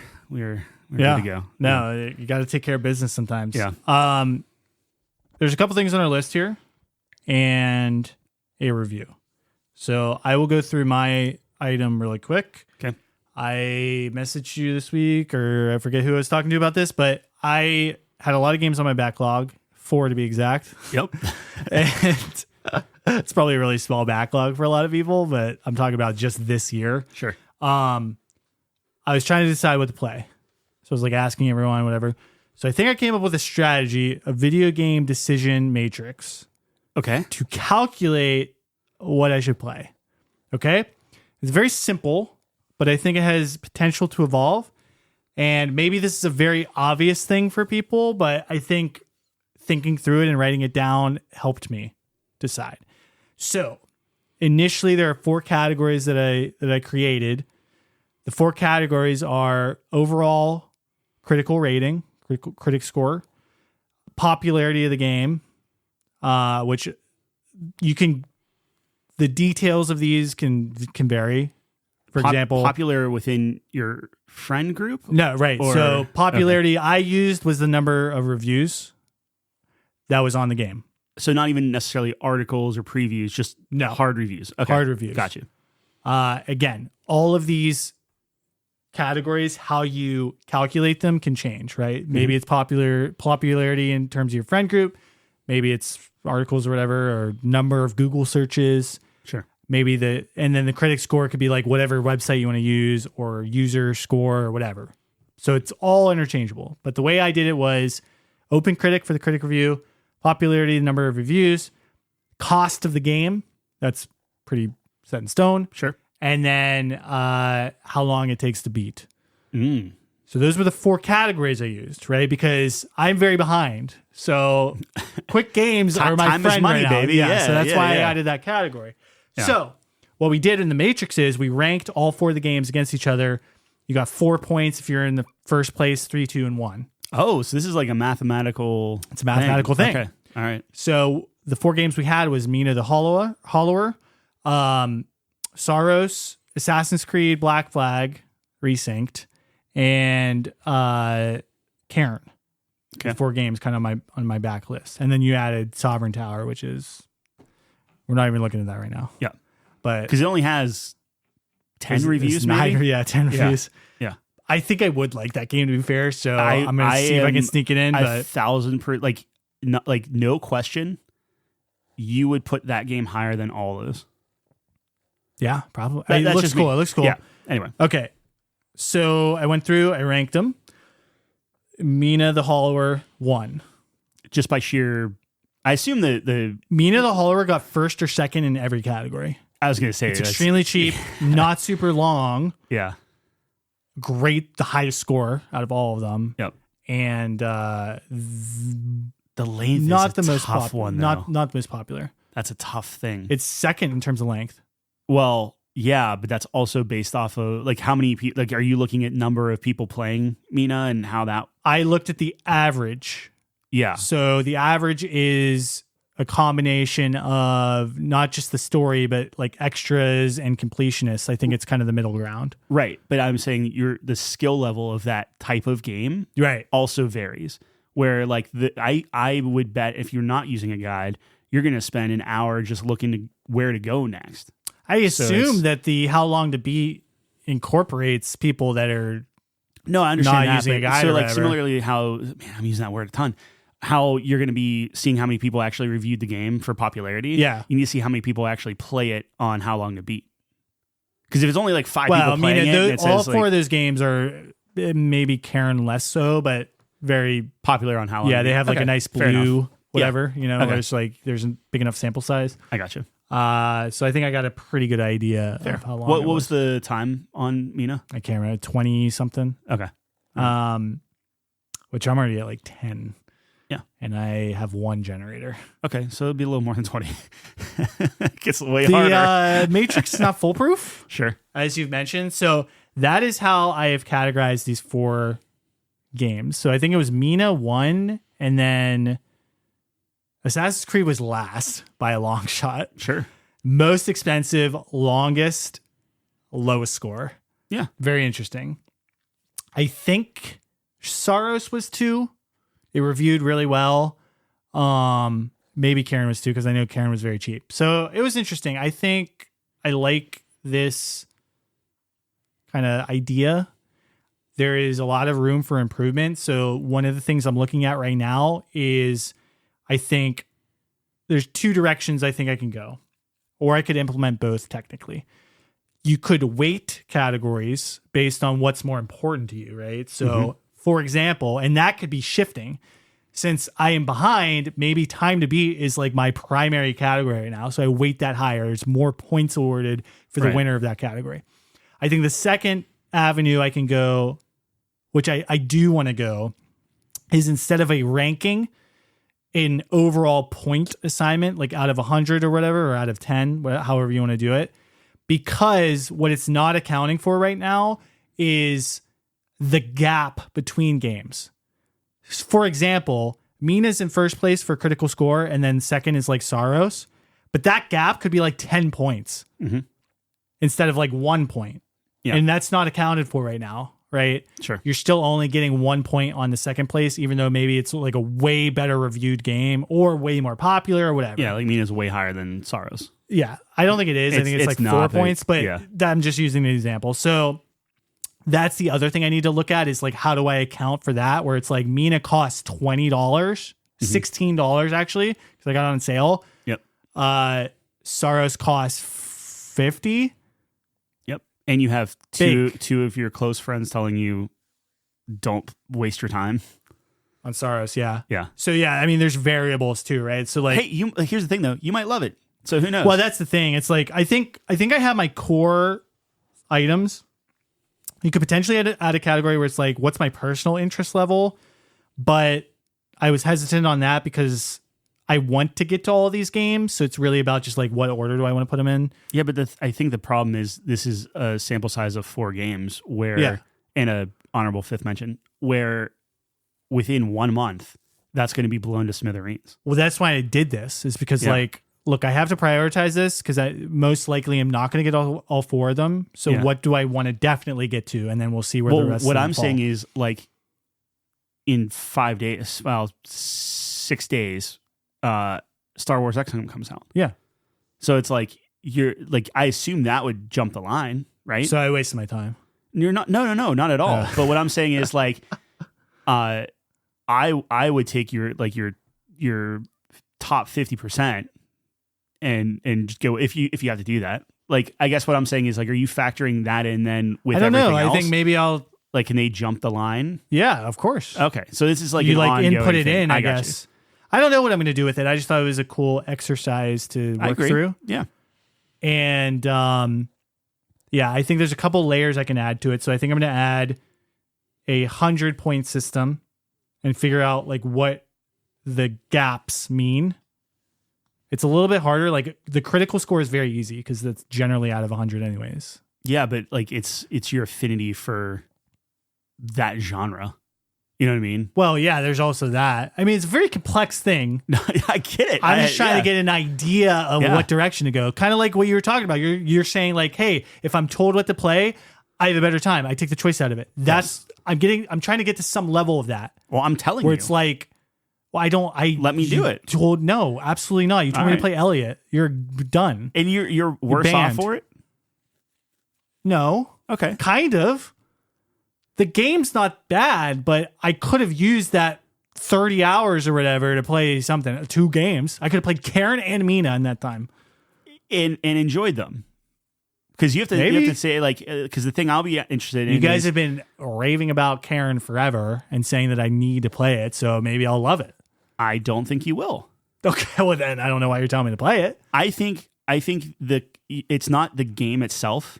It's the camaraderie. It's the... Yes, there's other factors here. Right. So you get that with Karen. Now I can bring up Elliot every time you recommend a game to me. That's a valuable piece to me. Think about me looking at Elliot and swallowing that and saying, oh, hey, this actually doesn't get any better. That's a whoopsie daisy on my end. Which I told you, I owned that. Yeah, but I have to finish games when I start them. I know, but and I apologize. And that's why I'm very hesitant. You don't have to apologize. Again, it's a very valuable experience for me. To turn around and say, hey, I just played a game that you would love. Well, it's like, you heard of the boy who cried wolf, right? I knew you were gonna say have you heard of that one? Yeah. Okay. This game... it's like... I'm 0 for 2 now. Let's put it this way. Well, I don't even want to say that. Mouse PI, I was on. Yeah. And it let me down. I know. And then you were on Elliot. I was, because I thought it would... And to be fair, you didn't say like, this is a life-changing game, but you were like, I think you should play this. You were very adamant about that. because I was coming off of the demo thinking, oh my goodness, if this is just the beginning, I can't, and it didn't stick the landing but, or the middle part. Again, I want to reiterate this. Elliot's not a bad game, and I did enjoy. You just wasted your time and you ruined your whole thing. Like, I'm behind. That's the problem. If I had infinite amount of time and it wasn't the end of August, I wouldn't care at all. The problem is, like you said, I have 6 days until a game that's a must play for me comes out. Yeah. Here's and I'm struggling to catch up. Here's my thing. If I play a game and when I finish the game, I say, oh my goodness, going off of last year's categories, because we might have new ones or whatever. If I come off of a game and there is not something from that game that I can immediately attribute to one of those categories, then I will start to be like, oh, did I waste my time here? Is it not like purely from like hey, we have a podcast thing to run, like we're doing this thing and like we have a goal. Mm-hmm. That's the only time that I would ever question, like, hey, did I waste my time? I think Elliot has very good music. I think Elliot has very good art style. Yeah. Like, I think there are some. I didn't waste my time. Okay, but I'm just saying, like, I hear what you're saying. I would feel bad if we get to the end of the year. I haven't played Karen, and like you said, you guys are raving about Karen, and I have to sit there. Like, I'm trying to avoid those moments as best I can. I think it's always going to happen because there's just too many games to come out. That's fair. But I'm trying to be in the mix. I think we'll be pretty aligned. Like, on all the games coming out, like coming up, either we're going to be playing them together or we're pretty aligned on what we're excited they're all for. on top of each other. I know. So we're going to have to pick and choose. Like, when Fire Emblem comes out, that's the next 60 hours of my life. So you understand? Like, that's a commitment. Let me put it this way. I was the one that told you Karen, Mina, Mugenics, 007, right? Those were the 4 that I said, hey, all of us need to play these because I think these are going to be coming up. Mm-hmm. I would put for you and for what I want to talk about. I think Sovereign Tower, like, again, I don't want to like overstate it because like something I definitely want to get. I think it is literally a John game. Like, it's very much a visual novel, right? But it's like a choose your own adventure, make all these choices, outfit your guys, little bit of dispatch, little bit of, like, it's a management sim. A little bit of Mass Effect 2. Little Mass Effect 2. Yeah. Little League of Legends just thrown in there. Kinda. Nah, League's not. I could probably draw parallels. Get out you got to here. buy items. The items change your whole I would have composition. went with like the amount of characters or something. A lot of characters. Yeah, I like characters. A lot I'm of a character characters guy. you can see, not Decision see, guy. depending on the decisions. I love it. If you like dialogue trees, that's literally this entire speaking game. to me. You're speaking to me. Not that I don't even go into the review part of it. Sovereign Tower, very, very good. I'm gonna do my best to play it. I think you would do a disservice if you, because like let me put it this way: out of all the games I've played, that one was the only one that I actually stopped and was like, I'm writing this down for a very specific category because I don't like, not that I'll forget it, but it's like, this is top of mind. Like, holy cow, this is like my number one. I just had one of those moments, which is awesome. Like that's I think now that we're getting closer to Game of the Year, pull out that list, dust it off, start looking at it, just because then it starts kind of, I don't know. Do you want to know which game I had that for? Sure. Batman? Mina the Batman? Hauler. Okay, great. That's awesome. That's great. Yeah. Is it like a negative one? I don't know. Okay. Could be horrible. How is Mina the Hauler treating you so far? You're 10 hours in. Okay. I was thinking long and hard about this pause because I don't want to reveal my hand. Sure. Because I like watching you and Jeff squirm. Yeah. About how I feel about it particularly. I think Jeff's not squirming because I don't think he really liked Mina that much. That's probably not fair. I think he was a little bit disappointed by Mina. The way he's described it to me, I think he thought it was something else, and it wasn't. Okay. I think you're much more fascinated on how I'm going to feel about this game because I think you think I'm going to hate it. I think you'll hate parts of it. Yeah. Yeah. So I'll keep it brief right now because I'm only 10 hours in. I finished the first generator. The beginning is brutal. I was getting mollywopped and just watching. So like they keep track when you go to the newspaper, they keep track of how many bones you've lost. Yeah. Maybe one of the worst things I've ever seen in my life. I just wanted to cry watching that number just grow. Yeah. I have overcome the early game Okay. and I am rolling right now. Okay. Good. I am on a roll. And I think I'll keep it there, but I am enjoying my experience. That's thus awesome. far. That's I great. am enjoying my experience, which I did not think. And I was telling Jeff, all right, I'm revealing too much, but I was telling Jeff that I was using a guide. There's some. So what I did first was like some tips. Like here are the top 10 tips, beginner tips for Nina. Yeah. That was a lifesaver.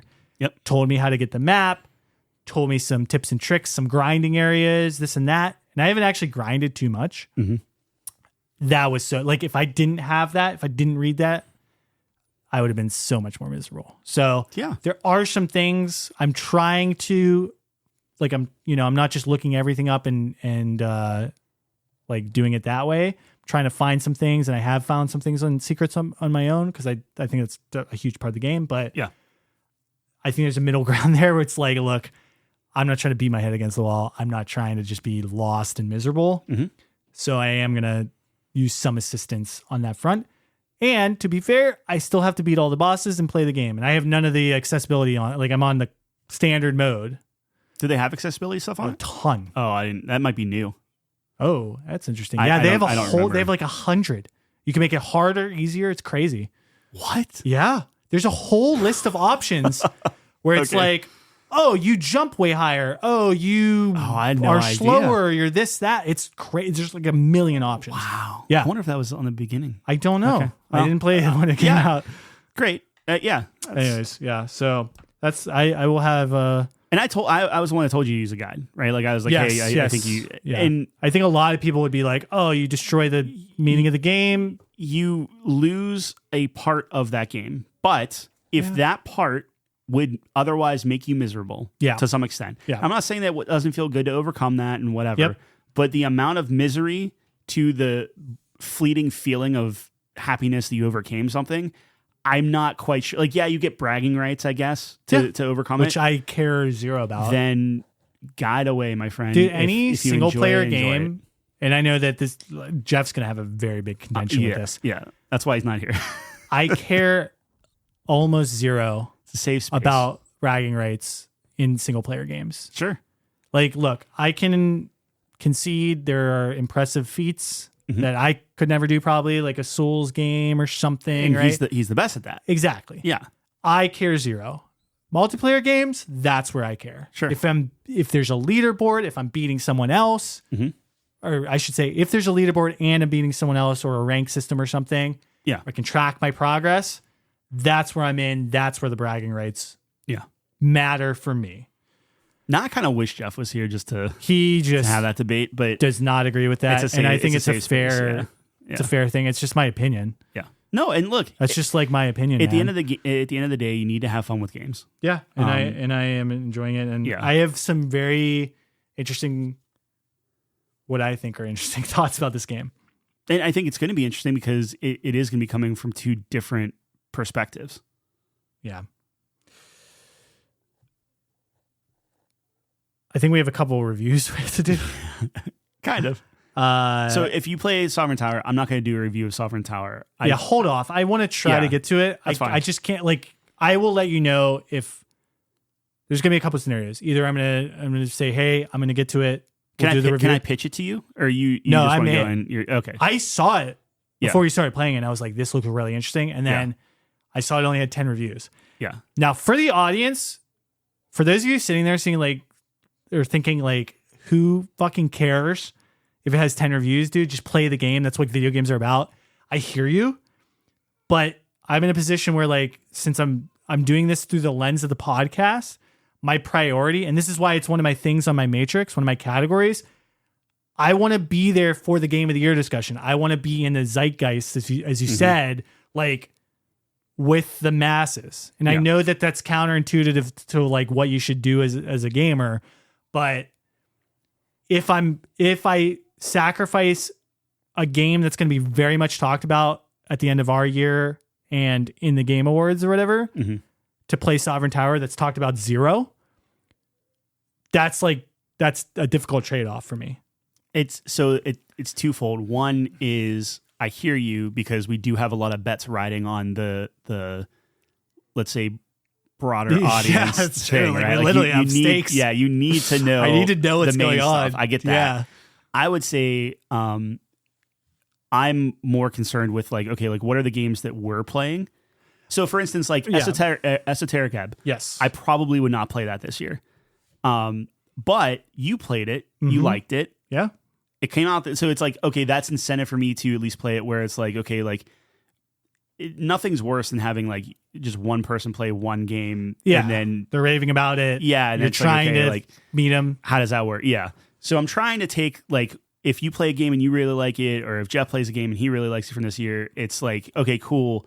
I want to at least give it a shot to like talk about it in some way. Yeah. Is kind of how I. Well, that's why Sovereign Tower is being strongly considered. Not only because I'm personally interested, because you like it so much in your recommendation, it actually does mean something to me. And if Jeff plays it, that could definitely be a big, strong conversation. I guarantee it's not going to be talked about at the Game Awards at all, though. Yeah. And again, maybe that shouldn't matter, but I think in the way we're doing things, maybe it will. that's a big part of our year now. Yeah. Right? So maybe it will be talked about. Yeah. I can't wait till we get to the point of the year where we start betting game of the like nomination. Yeah. Like, but like Winners. when we start betting points, where it's like, instead of a cheeseburger bet, I'll be like, I bet you Sovereign Tower is nominated. I or not nominated, but like talked about or brought up or in some way. Like I bet you it shows up in that sizzle reel something. It's like, I bet you a point or whatever. What's the point? Oh, you're saying we can bet points? That's crazy. We got to talk through that. Okay, we'll talk through We got to talk through that. That can get out of hand. I know. You sound like me. Yeah, but Yikes. All right. For the audience, go play. It's what a great game. It's really interesting. Okay. And the crazy thing, sorry, I know I just beat it. I beat it today. So it's on the mind. It's on the mind. Let it out, man. The crazy thing is, one of its core mechanics, like the game is so interesting to me anyway. The writing is very good, where it actually, like, one of the core mechanics that makes the game so cool, like, you're not even supposed to use, which is wild. Okay. So, because there's like a time mechanic and all this stuff. I would say try not to look up anything. Try not to see any, like, I haven't, like, even screenshots could technically spoil. So like all I saw was what's on OpenCritic. The first screenshot, you have your like little council. Yeah, which is fine. And that's like some. But I really liked the art style, and again, it reminded me of that Dragon Commander game I was talking about. Yeah. Where you have your like council. I mean, this is just straight up like decision making, visual novel. You're just making those things. It's right at, it's right at my alley. Definitely, definitely go in as blind as humanly possible. Yeah, that's all I know, and I really don't want to. Yeah.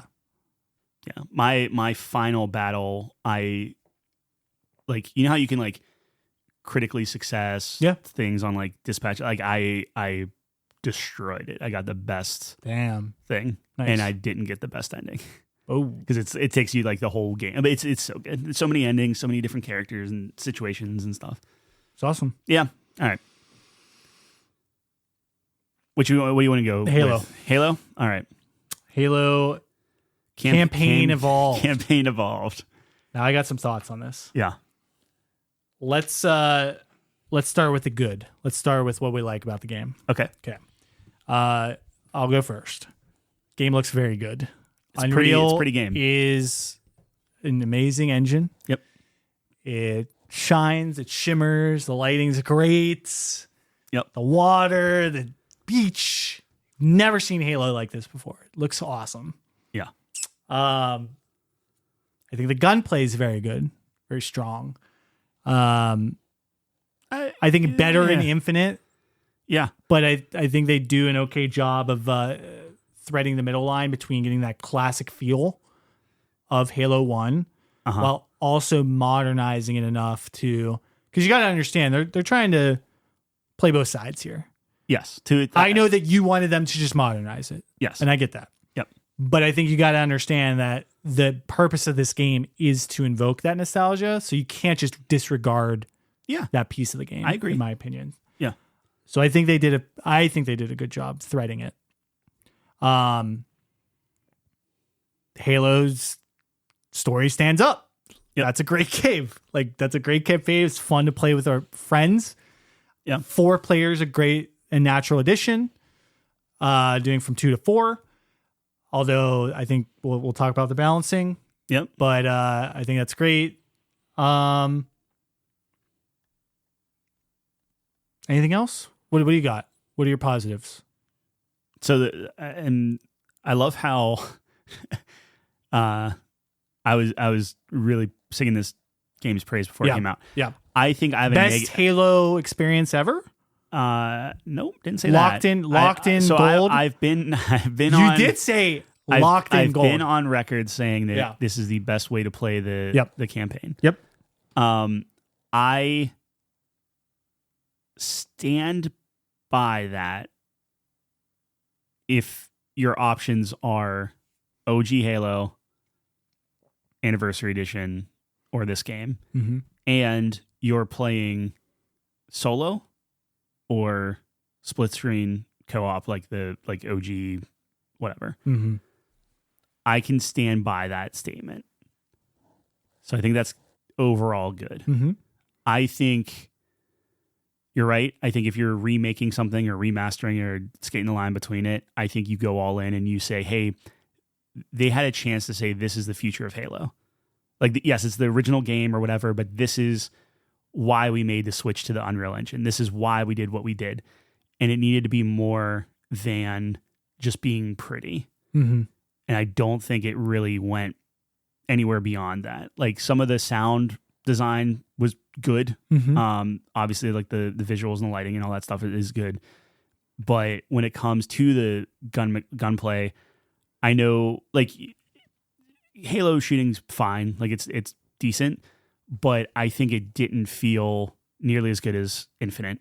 I think that they had an opportunity to do that. And even if it wasn't the guns themselves shooting, like you could still have the same gun feel, but the interactivity with like when you're shooting something, destructible environments, like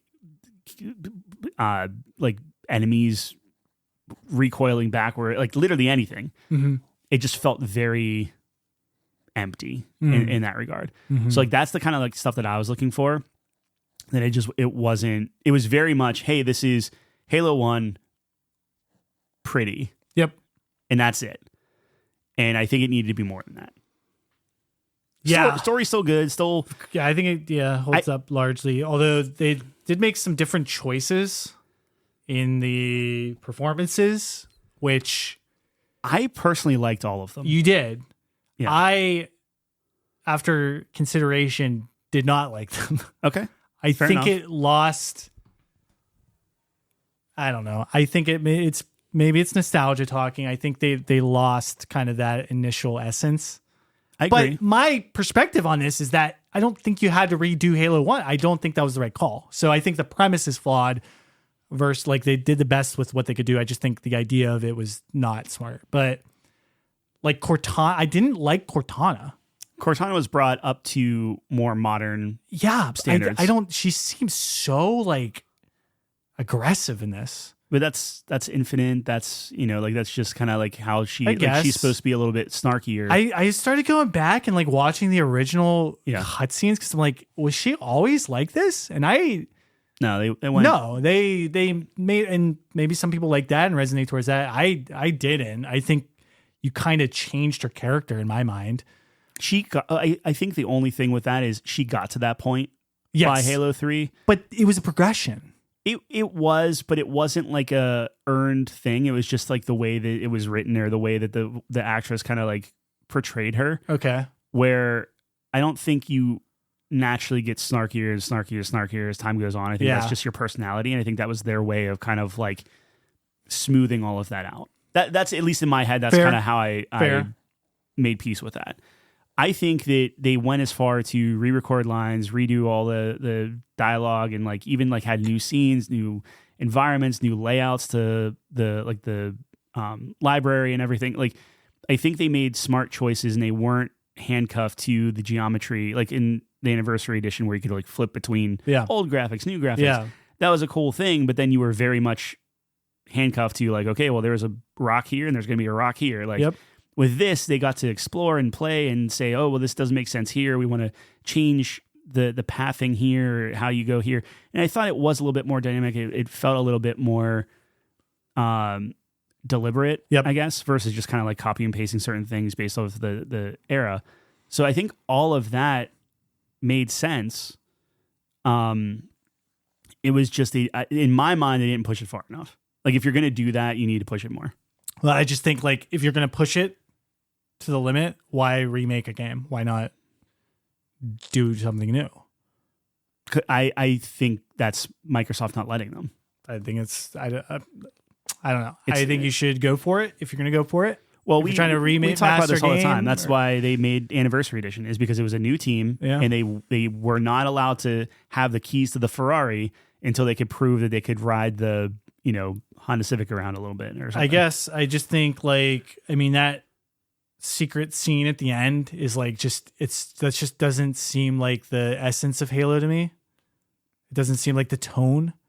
And I know like the ending, like the secret ending in the first game was silly as well. Yeah. But I think I was saying like that felt like a Marvel thing. Like it's just like that is not the humor of Halo when there is humor. The very little there is in Halo. There's like this. Yeah, I don't know. So that's not what irks me the most about the game. I think it's like fine. It's just decisions. Different kind of like viewpoints on who the characters are or whatever. I think the biggest things for me, the biggest detractors are from a technical standpoint. How many cutscenes did you miss? Yep, several. Every cutscene is 30 frames, which just looks terrible to me. And maybe I'm just a snob, but it's so jarring. It's so jarring. Cutscenes are supposed to be, look how amazing this looks. Yes. I can't wait to get back in the game because the game looks way smoother and better than the cutscenes. Like that is the opposite of what cutscenes are supposed to be. Like when you were playing Halo Combat Evolved in the early 2000s and you got to a cutscene, you're like, this looks so awesome. Yep. Right? And when you're like, if you're to believe the reporting for that, like they were supposed to be in-game cutscenes. So like using the Unreal, like using your armor that you had, all this stuff. Like, that would have been sick. And then they just ran out of time. They couldn't do it. They needed to get it out. And then you get this where it's like this pre-rendered 30 frames. So you have technical issues where cutscenes aren't playing. I had to rebind my keys and my visual settings every time I launched the game. Yep. Like that's nuts. In a game in 2026. Yeah. We can't get that right. Yep. I got kicked the first mission we played. So we played a mission. Yeah. And then I just had a black screen. Yeah. And I had to restart my whole game. Yep. So we didn't get the achievement for beating it on Legendary at the end, which I was like, whatever. But like the more that sat with me, the more I'm like, I'm kind of upset. Like we went through it. We did it. Yes, we did. And only Calvin got the host gets the achievement. We got every other one. And I don't know why we didn't get the one that matters. Yeah. Which is to beat it on Legendary. That's a bummer. I mean, that's a core part. You talk about Halo back in the day. It's bragging rights. It's bragging rights. So we were talking about that I said didn't matter, but now quickly realizing maybe I'm wrong. So there's that. Yeah. And then, the biggest problem to me, and I know you're going to disagree with me on this, you just had the campaign. That you had... Again, if you're being charitable, canceled, but yes. If you're being charitable, you have half the game. I think you're missing more than half the game. I would say more than half. Way more than half the game. If we look at our hours when we played Halo back in the day, what is our multiplayer versus campaign? Yeah, you have 12 hours of campaign and then 100 hours of multiplayer. Yeah. And this is the game. This is the best version. I disagree. To be fair, I never said best version of the game. Yeah, I said best version if you're putting of the all campaign, the restraints on yourself, yes, sure, yes, you got it. Yeah, but that's not the game. The game was it launched with single player and multiplayer. It worked, seamless. So that was the game. And not only did we not get that on this game, we didn't get that on Infinite as well. it launched without multiplayer. It you got launched multiplayer. without co-op. I meant You don't get co-op. You don't have the Forge mode and stuff. You didn't have the Forge mode. Yep. Huge parts of these games Yes. that we have come to love. Yeah. Core parts for some people. So my only rebuttal to that is they've been very upfront from the very beginning. Now, I will, because it's literally in the title. Like, that's why I'm sure it's called Campaign Evolved, because it's like, hey, we got to be very clear. This is just a campaign. I'm not saying they lied to me. I'm saying the premise was flawed. Well, that being said, how much was it? $40 or $50? Was it $50? Because I think I'll it tell you- doesn't matter if it was 40. That game should be $20. it should be $20. I'm 100% with you. That is a $20 game. Normally, I'm not that type of. It's $49.99 to play that. 50. That's crazy. That is absolutely, Now, look, especially it was when, on Game Pass. I always have a little bit of a caveat because I think Game Pass is a good deal. But well, regardless, like it. But that should be a $20 game. It's a $20 game, and when if I just type in Halo, the first one is Campaign Evolved, $49.99. Right under that on Steam, Halo: The Master Chief Collection, albeit maybe not in a great state, but over the course of the years, it's it's playable now. Adjusted. That's $40. Yep. And you get 3, 4, 5 games 4 all in it. Well, no, you get It's up to ODST and you get Reach. I don't know if I count ODST. That's kind of like 4.5. ODST was its own standalone I know, thing, but it's not that long. No, but it is But around the same disc. time. Well, yeah. it came with Halo 3, right?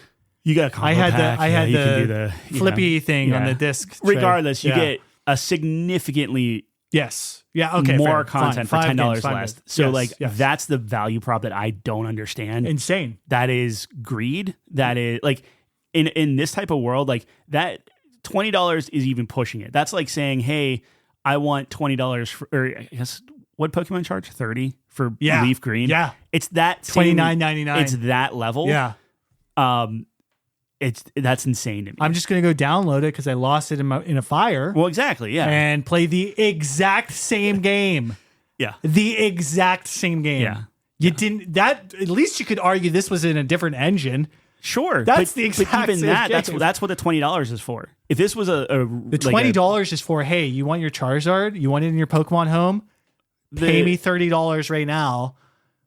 Let me see. I'm going off of Nintendo. I'm getting off topic, but in the middle of the. I agree. I think it is greedy. Very greedy. So, for instance, Halo Combat Evolved Anniversary Edition. Yeah. Which comes with multiplayer. Yep. Yeah, exactly. I believe. No, yeah, did it? I think it's the full game. No, I thought it was the full game. I believe so. I don't know how Master Chief works. So I can't remember actually. But for Steam, I thought it was the full game. It's $10. Yep. So you get the OG, technically the Anniversary Edition. Yep. So better looking graphics, still the same thing. But like everything you know and love from that game, you get. Yeah. I thought they did For it. $10. I thought that was you did it. Yeah. That's like you wanted to relive the glory days, you want to capitalize off of it. Launch broken and everything. That's kind of my point here, is that they are not my confidence in the Halo property at this point is nearing empty. Yeah, I get it. Right? Like they're just not executing. I guess my argument is for $10, you get a more complete game that we can agree on. Of course. Worse looking, more complete. Yep. That's for $10. For $20, only getting half of that is already somewhat of a stretch. But I can see like, okay, hey, it's modern, it's modernized, like whatever. Yep. Work went into it, sure. But to then save $50 for a 8-hour game, maybe. And that's on Legendary. That's right. That's nuts. And like I'm usually not that guy. That's nuts. But I agree. Yeah, I agree wholeheartedly. I don't know. I was wrong. I could go on the record. Like I still think that I would rather play this campaign than the OG campaign. Fair. Because I don't really have that nostalgia so much for the OG Xbox One. I think I disagree, but that's totally a fair You can statement. see I'm the not argument. gonna 100%. Yeah, I'm not gonna put you over the. There are plenty of like on honestly like because I put this on my wish list. Like, I might go back and just try the anniversary again, just to be like, how does it like? What's it feel like? Yeah. Because there's I would do that with you, just like the first couple missions. I think I might enjoy the feel of the OG one because at least the gunplay there, it's like, oh, this is old, and it's really good for being old still, and it still hits. This new one, it's like it just feels old. I think there's an appreciation there that I have that I get That for still- like when it I could play feel that good Spyro. while it's- yeah, Because sure. like the more time goes on, the more, because I think we were both like the Reignited trilogy for Spyro is the best way to play Spyro, Yeah. which is maybe objectively true. But the more I play original Spyro, dude, I'm like, I kind of disagree. I think time and place, the amount it holds up today, how the tightness of the controls, how it feels. I still think it's the best way to play, dude. It is just so good. And it's a valid argument, and I would never like argue. Like I personally, me, that's just like I like the visuals. I'll take the visuals. Yes, and I think they did some really cool things with the Reignited, so I'm like not taking that away. Well, I'm talking Halo, but yes, Oh yeah, same but difference. It's Yeah. kind of the same. It's the same I think what they premise. try to do with Halo is the exact same thing they try to do with Spyro. Yeah. Is like straddle that line between like looking really nice, unreal, adding just enough, but retaining the core Yeah. of what made this game. The major difference is when you bought Spyro, you got all 3 complete games. Well, look, that's kind of where I'm going at with the. Now, we didn't even mention this, but this is the last thing I'll say before I give you my score. Yeah. They did add something new. Yeah. 3 missions. Yep. 3 of maybe some of the worst missions I have ever played in my entire life. I don't know if I would go that far, Okay, but that was they hyperbole, but they were bad. bad. They were bad boring. missions. I was just waiting for them to end. I was praying the next Yes. corner was like the end. Yeah. Yep. So bad. So bad. The only thing that kept me in it was just messing around with you guys, which Like, was so fun. But I think it's almost horrible. insulting. Like I understand from a marketing standpoint. Yeah. Hey, get these in there. We say all new missions, blah, blah, blah, Yep. blah. It's your Halo thing, whatever. Yep. But the timeline and the story thing was so disjointed and You off. somehow make the core story worse by putting those in. And to be fair, maybe we played them out of order. We didn't put them. No, like, we didn't. Well, no. I mean, like, I don't know. Are you actually supposed to play them first? I don't think so. I know it's supposed to be early on and stuff, and like Sergeant Johnson is there, and Calvin was talking about it. Like you're supposed to play. Like I think he said that they were set earlier. There's but no it's so bad. Cortana. Right. It's before. It's just bad. It's horrible. Yeah. So that is a marketing thing. I think it's insulting to include that and think that anyone would find those good. Yeah. Or a benefit to including that in the game. I think the game overall is worse because of it. Yep. Yeah, I don't know. I think this is a $20 game that would have been provided we hadn't just played it 5 years ago, but whatever. Well, still. yeah, that kind of. Well, I think that factors in because I think a lot Absolutely. of people are in our boat. Yeah. Every Halo fan. Yeah. People Just that love played this. Halo probably Yeah. played it within They just played the this. past 10 years. Easy enough to say. Yeah, and it's when like did- here we go, Let's see. When did Master Chief Collection come out? 2019. 2019. Yeah. Okay. So within the all right. 6-7 years. Yeah. All right. I mean, to me, I feel like that's in the orbit of we experienced this. Yes. With a fresh new coat of paint. The only other people that would do that is like Last of Us. Oh, To put out like a remaster after a remaster. I'm not. I'm just saying. You know what I mean? Start with that. So hit me with your score. What are you feeling with that? I am at. The more we're talking, the more it's going down. I know. Me too. I am at low 70s. Yeah. I'm at a low 70 to 73 ish. Okay. So 76 is a silver. We think this is out of silver tier. No, it's a bronze game. Okay. With the price. Yep. The moon. I cannot believe how much the price is affecting me right now because like looking at like the value for your money and and like the performance. And you're not usually that guy. I am not usually that guy, but at some point when the I'm looking at it in mathematics of context, it, I'm bringing this up yes. like live and I'm looking at all the other stuff that you could play. Because at least with Astrobot, it was game of the year. Yeah, you could feel somewhat. Because that's where my argument was like, dude, I mean, there's just, it's such a short game, but it's like, okay, well, that amount of time was awesome, new, everything about it was fantastic. In a lot of ways, what they should have done is just been like, hey, here's like a thank you for having Game Pass, and don't even sell it. Just put it on Game Pass, play it on Game Pass, whatever. But no, they get $50. Now, granted, I think they also put it on PlayStation, so this is the first time you could play this on PlayStation. That's right. That was a big. There is a benefit there. I get that. Yep. Maybe some people, that's the first time they're playing Halo. congratulations. I don't think it's the worst. Like, if you have no frame of reference, Sure. I don't think it's the worst thing to do. Sure. I think it's highway robbery that people are paying $50 for this. But also, I think PlayStation's maybe not great on the price point thing anyway. So, like, yeah, they're in a little hot water I right now. think people are themselves. kind of used to right. paying premium for that. So maybe I'm crazy, but I don't know. I would say 74.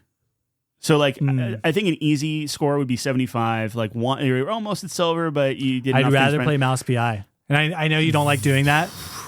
I know you don't like doing that. Mouse PI was new concept. Yeah, they tried something. What do we give Mouse PI? 75? I gave it a 75. So I think 74 is good. It's right below silver, but at least they tried. I feel like these guys did not try. You can't tell me they tried with those missions they created. I think they ran out of time. No, I think there's the same result. Look, we can only look at the final result. We can't look at you can't attribute this is what they meant. Motivation, right? Because by all accounts, they were supposed to have multiplayer with it and all this other stuff. So whatever. Right. The multiplayer. So what I understood is the multiplayer team actually dissolved and got pulled into finishing the campaign because they weren't going to get it out in time. That being said, between the price to like value ratio, especially when if you love Halo, Master Chief Collection's right there. That's right. Cheaper, more complete. And I think you can play the multiplayer. You want to play Blood Gulch? You definitely can. You can play Blood Gulch on every version of Blood Gulch. Play Infinite. What are we doing? You want the new gunplay and Blood Gulch? Go play. Yeah. Go play Infinite. Yeah. So it's like, what are we doing? Yeah. And you're exactly right. This is a technical demo. And it left a lot to be desired. For $50. Yeah. Yeah. $50. Yeah. I think it's a 74. I could see going like lower than that. I think 74 in that personally, I think a lot of the design choices that they did, special missions aside, I liked. I thought that like the atmosphere was very well done. Yep. They took some liberties on level design, which is ballsy. Yep. But they said, hey, this is something that people didn't like. And look, the level was still long bad. and still not super great. A bad level's a bad level. They were still shackled to some version of that. Yep. But I think the things that they added did not detract. I think it made it slightly better. It made it slightly more interesting to go through. It's not just like, like a spiral going up, like they were going down instead. Like they made some good choices. I think that gives them a point in my mind. Okay. So I would feel good with a 74. If you feel strongly a 73, I'd go down to a 73. No, but I'm good with 74. Yeah. As long as the mouse is above. It's a far cry from gold, my friend. Yeah. Yeah, you were a little off on that. I was very But off. I was off on Mount. Hey, we're both we've got one. We both have one this year. I'll do 1.5 because I know Elliot wasn't I think Elliot's a good game. A solid game. Good game, solid game, depending on who you are. Like if you like that genre. Yeah. Yeah. But I could have swore Mouse PI was going to be gold. Yeah. Look, man. Like sleeper content. Like I was so wrong. But the audience really likes Mouse PI much more than the critics. So it is kind of interesting. And okay, let's chisel in stone because I want to have a clean like review for Halo. We're doing 74. Yes. That's that. Sorry. To touch on that, like Mortal Shell is a perfect example. Mortal Shell, not super great. Mortal Shell 2. Yeah. Everyone seems to really like it. That's right. So Mouse PI had enough charm, and if Troy Baker wants to reprise his role, Troy Baker, man, was I could see the clutch. I could see them coming back. Like you could do like Mouse think PI it's too. Sold well. I mean, good enough. People are. I mean, it sold well probably on the back of Cuphead, but yeah. Oh well, yeah. It was interesting, and like the universe was fine. Yes, I wouldn't be upset. It was all execution. I think the idea was great, and that's why I was so excited for it. Yeah, but yeah, like it's a cartoon Mickey Mouse noir. It was new. That's awesome. It was new. It maybe just didn't execute as well as they could have. Yeah, but that just means that they'll have a less budget whenever they go to the next one. Troy Baker's not going to come back. Or maybe he will. Maybe he feels bad for him. Maybe he loves the character. He might love the mouse. Yeah. I don't know. We'll see. Whatever his name was, Cheddar. What was his name? Sure. Something cheese. It probably. was Chuck. all cheese puns. Yeah. Which is why IGN gave it like a 6 or something. Yeah, but you know what you're getting into when you're doing I that. didn't. Like, I was not bothered by the cheese puns. I No. thought it added to the charm of the cape. Yeah. I was like, I yeah, agree nice. with that. How many ways can we use Gouda in one game? It's fantastic. Yeah. I don't know. All right. All right. That was all over the place. I apologize. If you love Halo, maybe play Master Chief. It's if $10 you're you said it was $10. Specifically, that game is Gotcha, $10. okay. Master Chief I was Collection misunderstanding. as the entire collection, $40. Like 40. I'm The this close entire to collection, less money than That's what I'm Halo saying. Yeah. So like campaign evolved. Yes. Right. Okay. so Just one wanted to get that. Want to make sure I understood. to be very clear. Yep. Halo Reach, Combat Evolved Anniversary, Halo 2 Anniversary, Halo 3 and Halo 3 ODST complete packages. You get all of those $40. And that's full price. That's not on sale. I'm sure Right. that's going to go down to 20 Yep. come Christmas. That's a good point. Yeah. Or free on Game Pass. Whatever you want. Yeah.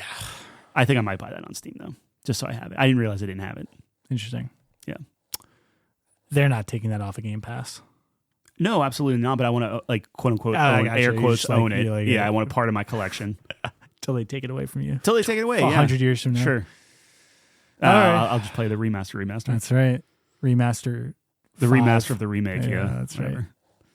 We do have a special segment before we end. Tyler was reached out to by a game developer, VML Studios. VML Studios, Yep. for what is the game called? It's a game called Goo Deer Goo Deer, Yep. like the animal. and the goo. Yeah. And the Like goo. the viscous green slime from Nickelodeon. So Tyler was fortunate enough to get a code for the game. Yeah. And you played it and you have some thoughts.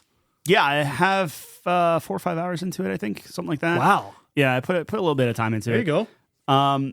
This game is it's a hunting game Okay. mixed with a store simulator type thing. An interesting combo. The core loop is basically everybody is drinking Goo Deer is what it's called. It's an energy drink type of thing. Okay. From what I can gather, you can make it into ice creams and stuff. I don't want to get too in the weeds, but Sure. everybody needs this. They're all zombies. product. Yeah, they're all zombies. They come into your store and they literally have like neon green all over their face and stuff. They need their goo fix. And you are running a convenience store that sells specifically this product. Okay. And to start out, you just have kind of like a couple shelves and you have like cans of like soda, basically.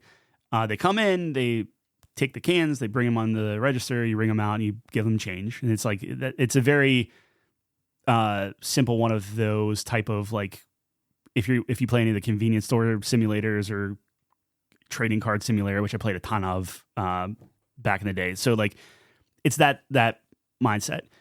Then the game opens up a little bit and you find kind of the secret passage. You go downstairs in your basement. This is all part of the tutorial.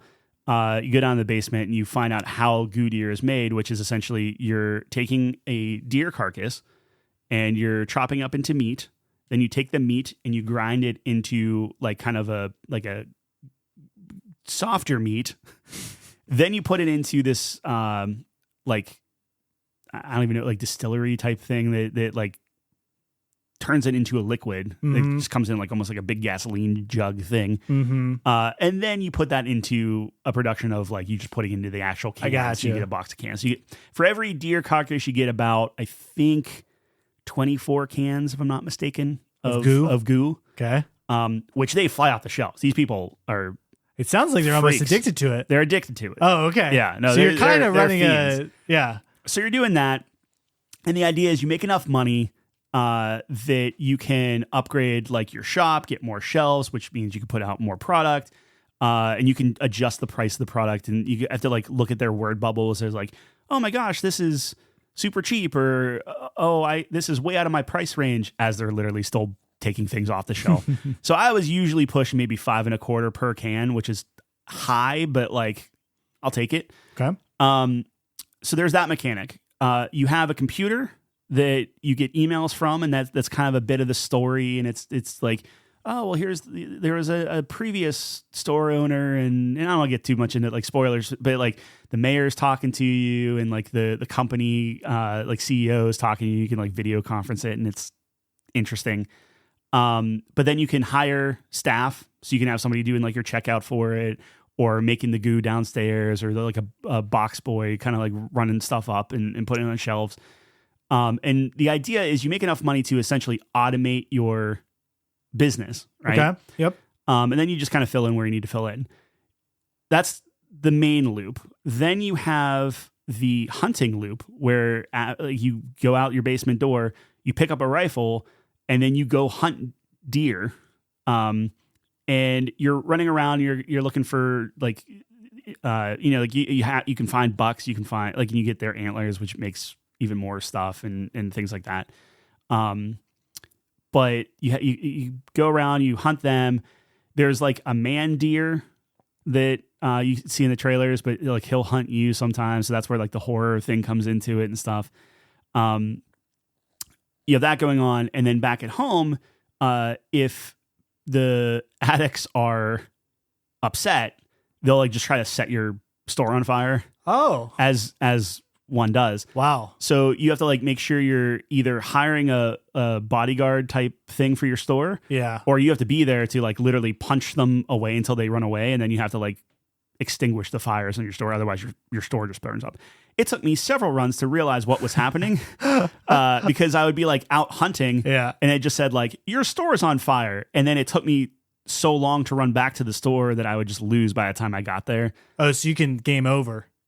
So that's the thing. So this is a roguelite and not light, like where if you lose, you lose. It's not like you redo the day or anything like that. It's just, it's gone. Right.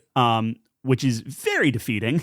And I will say they need a mode that maybe you just like, it's like an easy mode, a light mode, whatever you want to call it, where it's like you lose that day and you restart from the beginning of the day so you can kind of make better choices, something like that. Yep. So that's tough.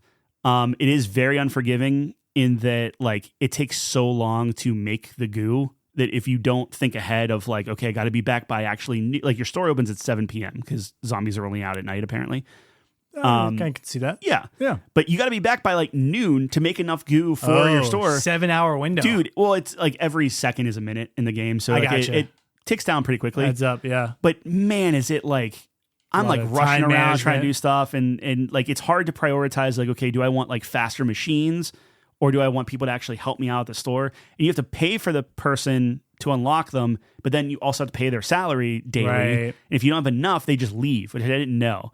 So I hired all these people thinking that I would pay them like at the end of like the next day. And nope, they're like, oh, everyone just left. And then you got to pay for them again. So I was like, okay, well, I got to restart because I just lost literally all my money. It's never going to work. So it's a lot of management stuff. A lot of mechanics. A lot of mechanics that are all kind of fighting for stuff. I can see the like what they were going for, right? Mm-hmm. Like I can see like, okay, hey, like it's a fun twist on like your normal just shop simulator type of thing. Like they added the whole hunting mechanic and things. Yeah. I think going out at night, so it's like your flashlight and like these deer, you see like their like little beady eyes like going around there. Like that's a little creepy. I get the horror vibe of it.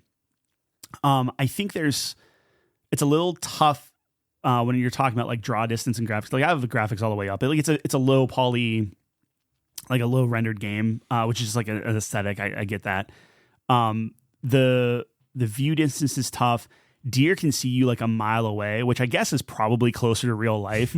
But like, you know how sometimes things are so close to real life, it's like, this isn't necessarily as fun as I think it could be. Deer are just running from me before I even like see them, right? So I think that I was really struggling with the hunting mechanic. And if you don't have deer carcasses, you're not making any goo and then they just burn your store down. So it's like, I think I started getting into kind of a little bit of a decent loop overall, and I started understanding like what to prioritize.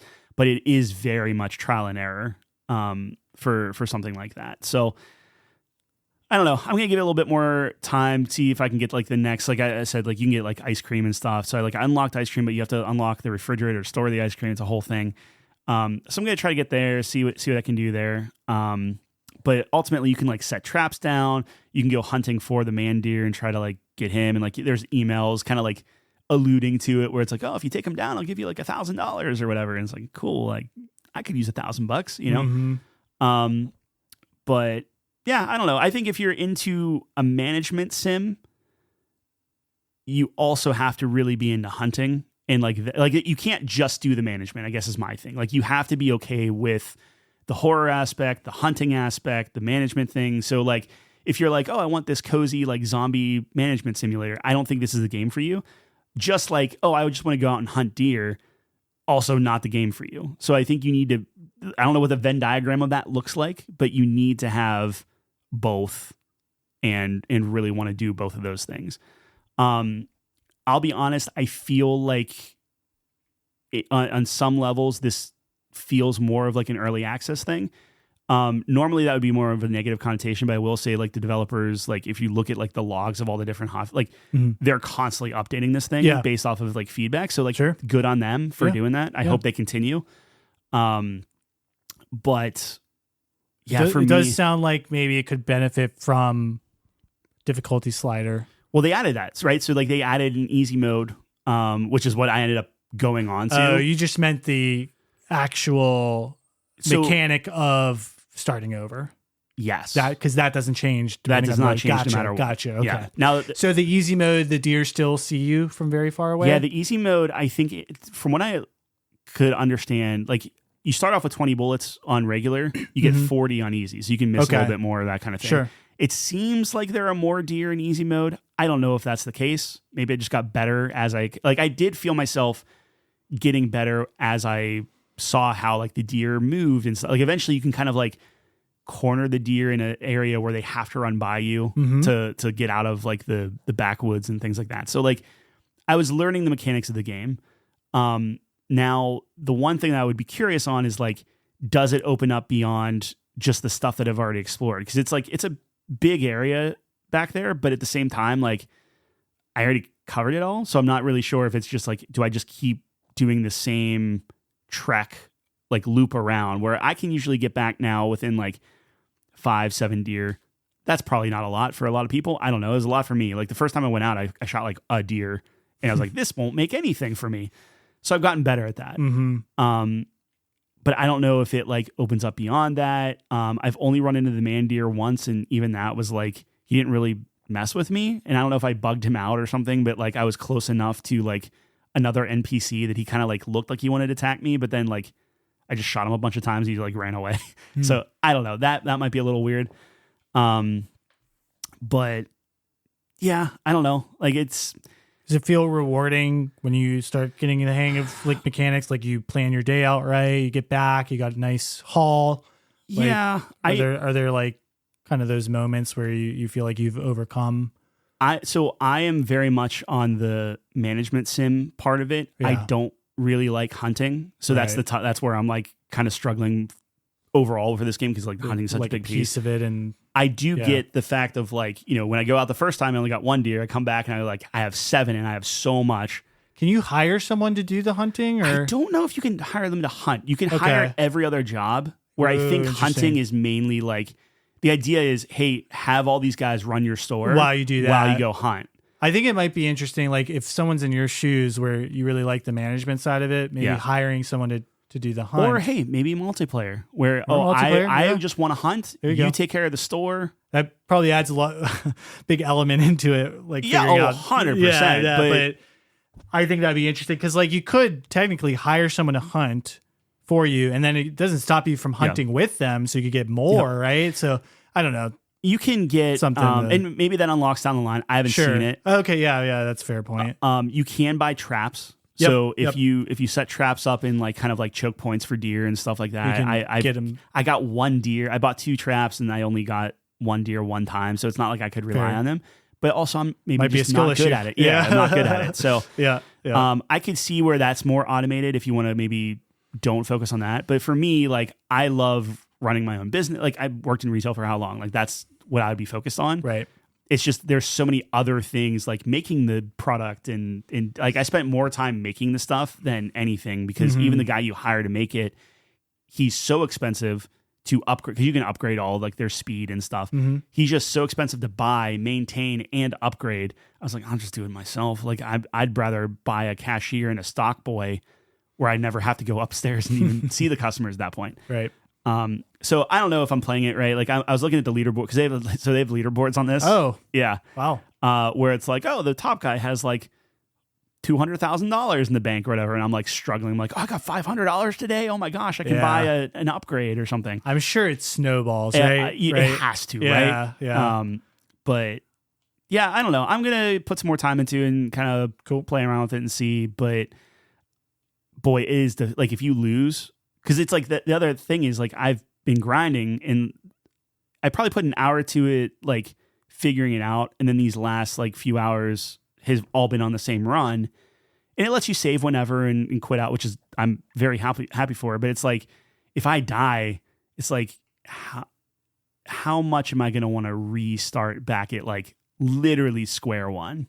Yeah, I mean, if the guy who has $200,000 dies, yeah, you're done. Yeah, but you know that's the point of a rogue like. Yeah, which is fine. So, it's just like if I'm looking at the roguelite, the management, the hunting, and the production, and I like one piece of that like is that piece good enough to then overshadow the different parts that maybe I just don't like that type of gameplay? Yeah. I don't know. Like we'll have to see. But that's a very personal, like that's me. Sure. But all right. Cool. Yeah. So VML Studios, Goo Deer. Let me see. It's on Steam here. It is currently $14.99 if you're into a hunting management sim. Which look, you got a hook, you got a premise. It's cool art style. Like they have a theme going. And I'll never wag my finger at someone who's trying to be creative and just make a unique, game. Like right? I give them props for like they're being pretty respectful in the comments. Like some people are like, it's clearly not a game for them, and I think the props to the studio for being like, hey, thanks for your feedback. Here's what we're doing to either solve an issue, or that's great feedback. I'll consider putting that in later on. And sure, yeah, that's all you can ask for. Yeah. So thanks for the code to try it out. Appreciate that for VML Studios. All right. Very exciting new segment. That's all we got. Yeah. A little bit of a long one today. Check us out, couchcompany.games. Articles out the wazoo. I think your save file's coming up. Next week. Yeah. I did finish. So I had to add. You sent out July, right? Yeah, July's out. Yeah, July's been out. Yeah. I had to update some things. So Corsair Cove, I pulled off because I'm not going to finish that in time. And I put Sovereign Tower on it. Yeah. Your new favorite game. Yeah. It's up there, dude. It's pretty good. It's pretty good. Check us out, couchcompany.games. Everything's on there. Our reviews are on there as well. We just did Halo. All the other ones on there. And for us, we're going to be here, same time, same place next week. Thanks for joining us on the couch.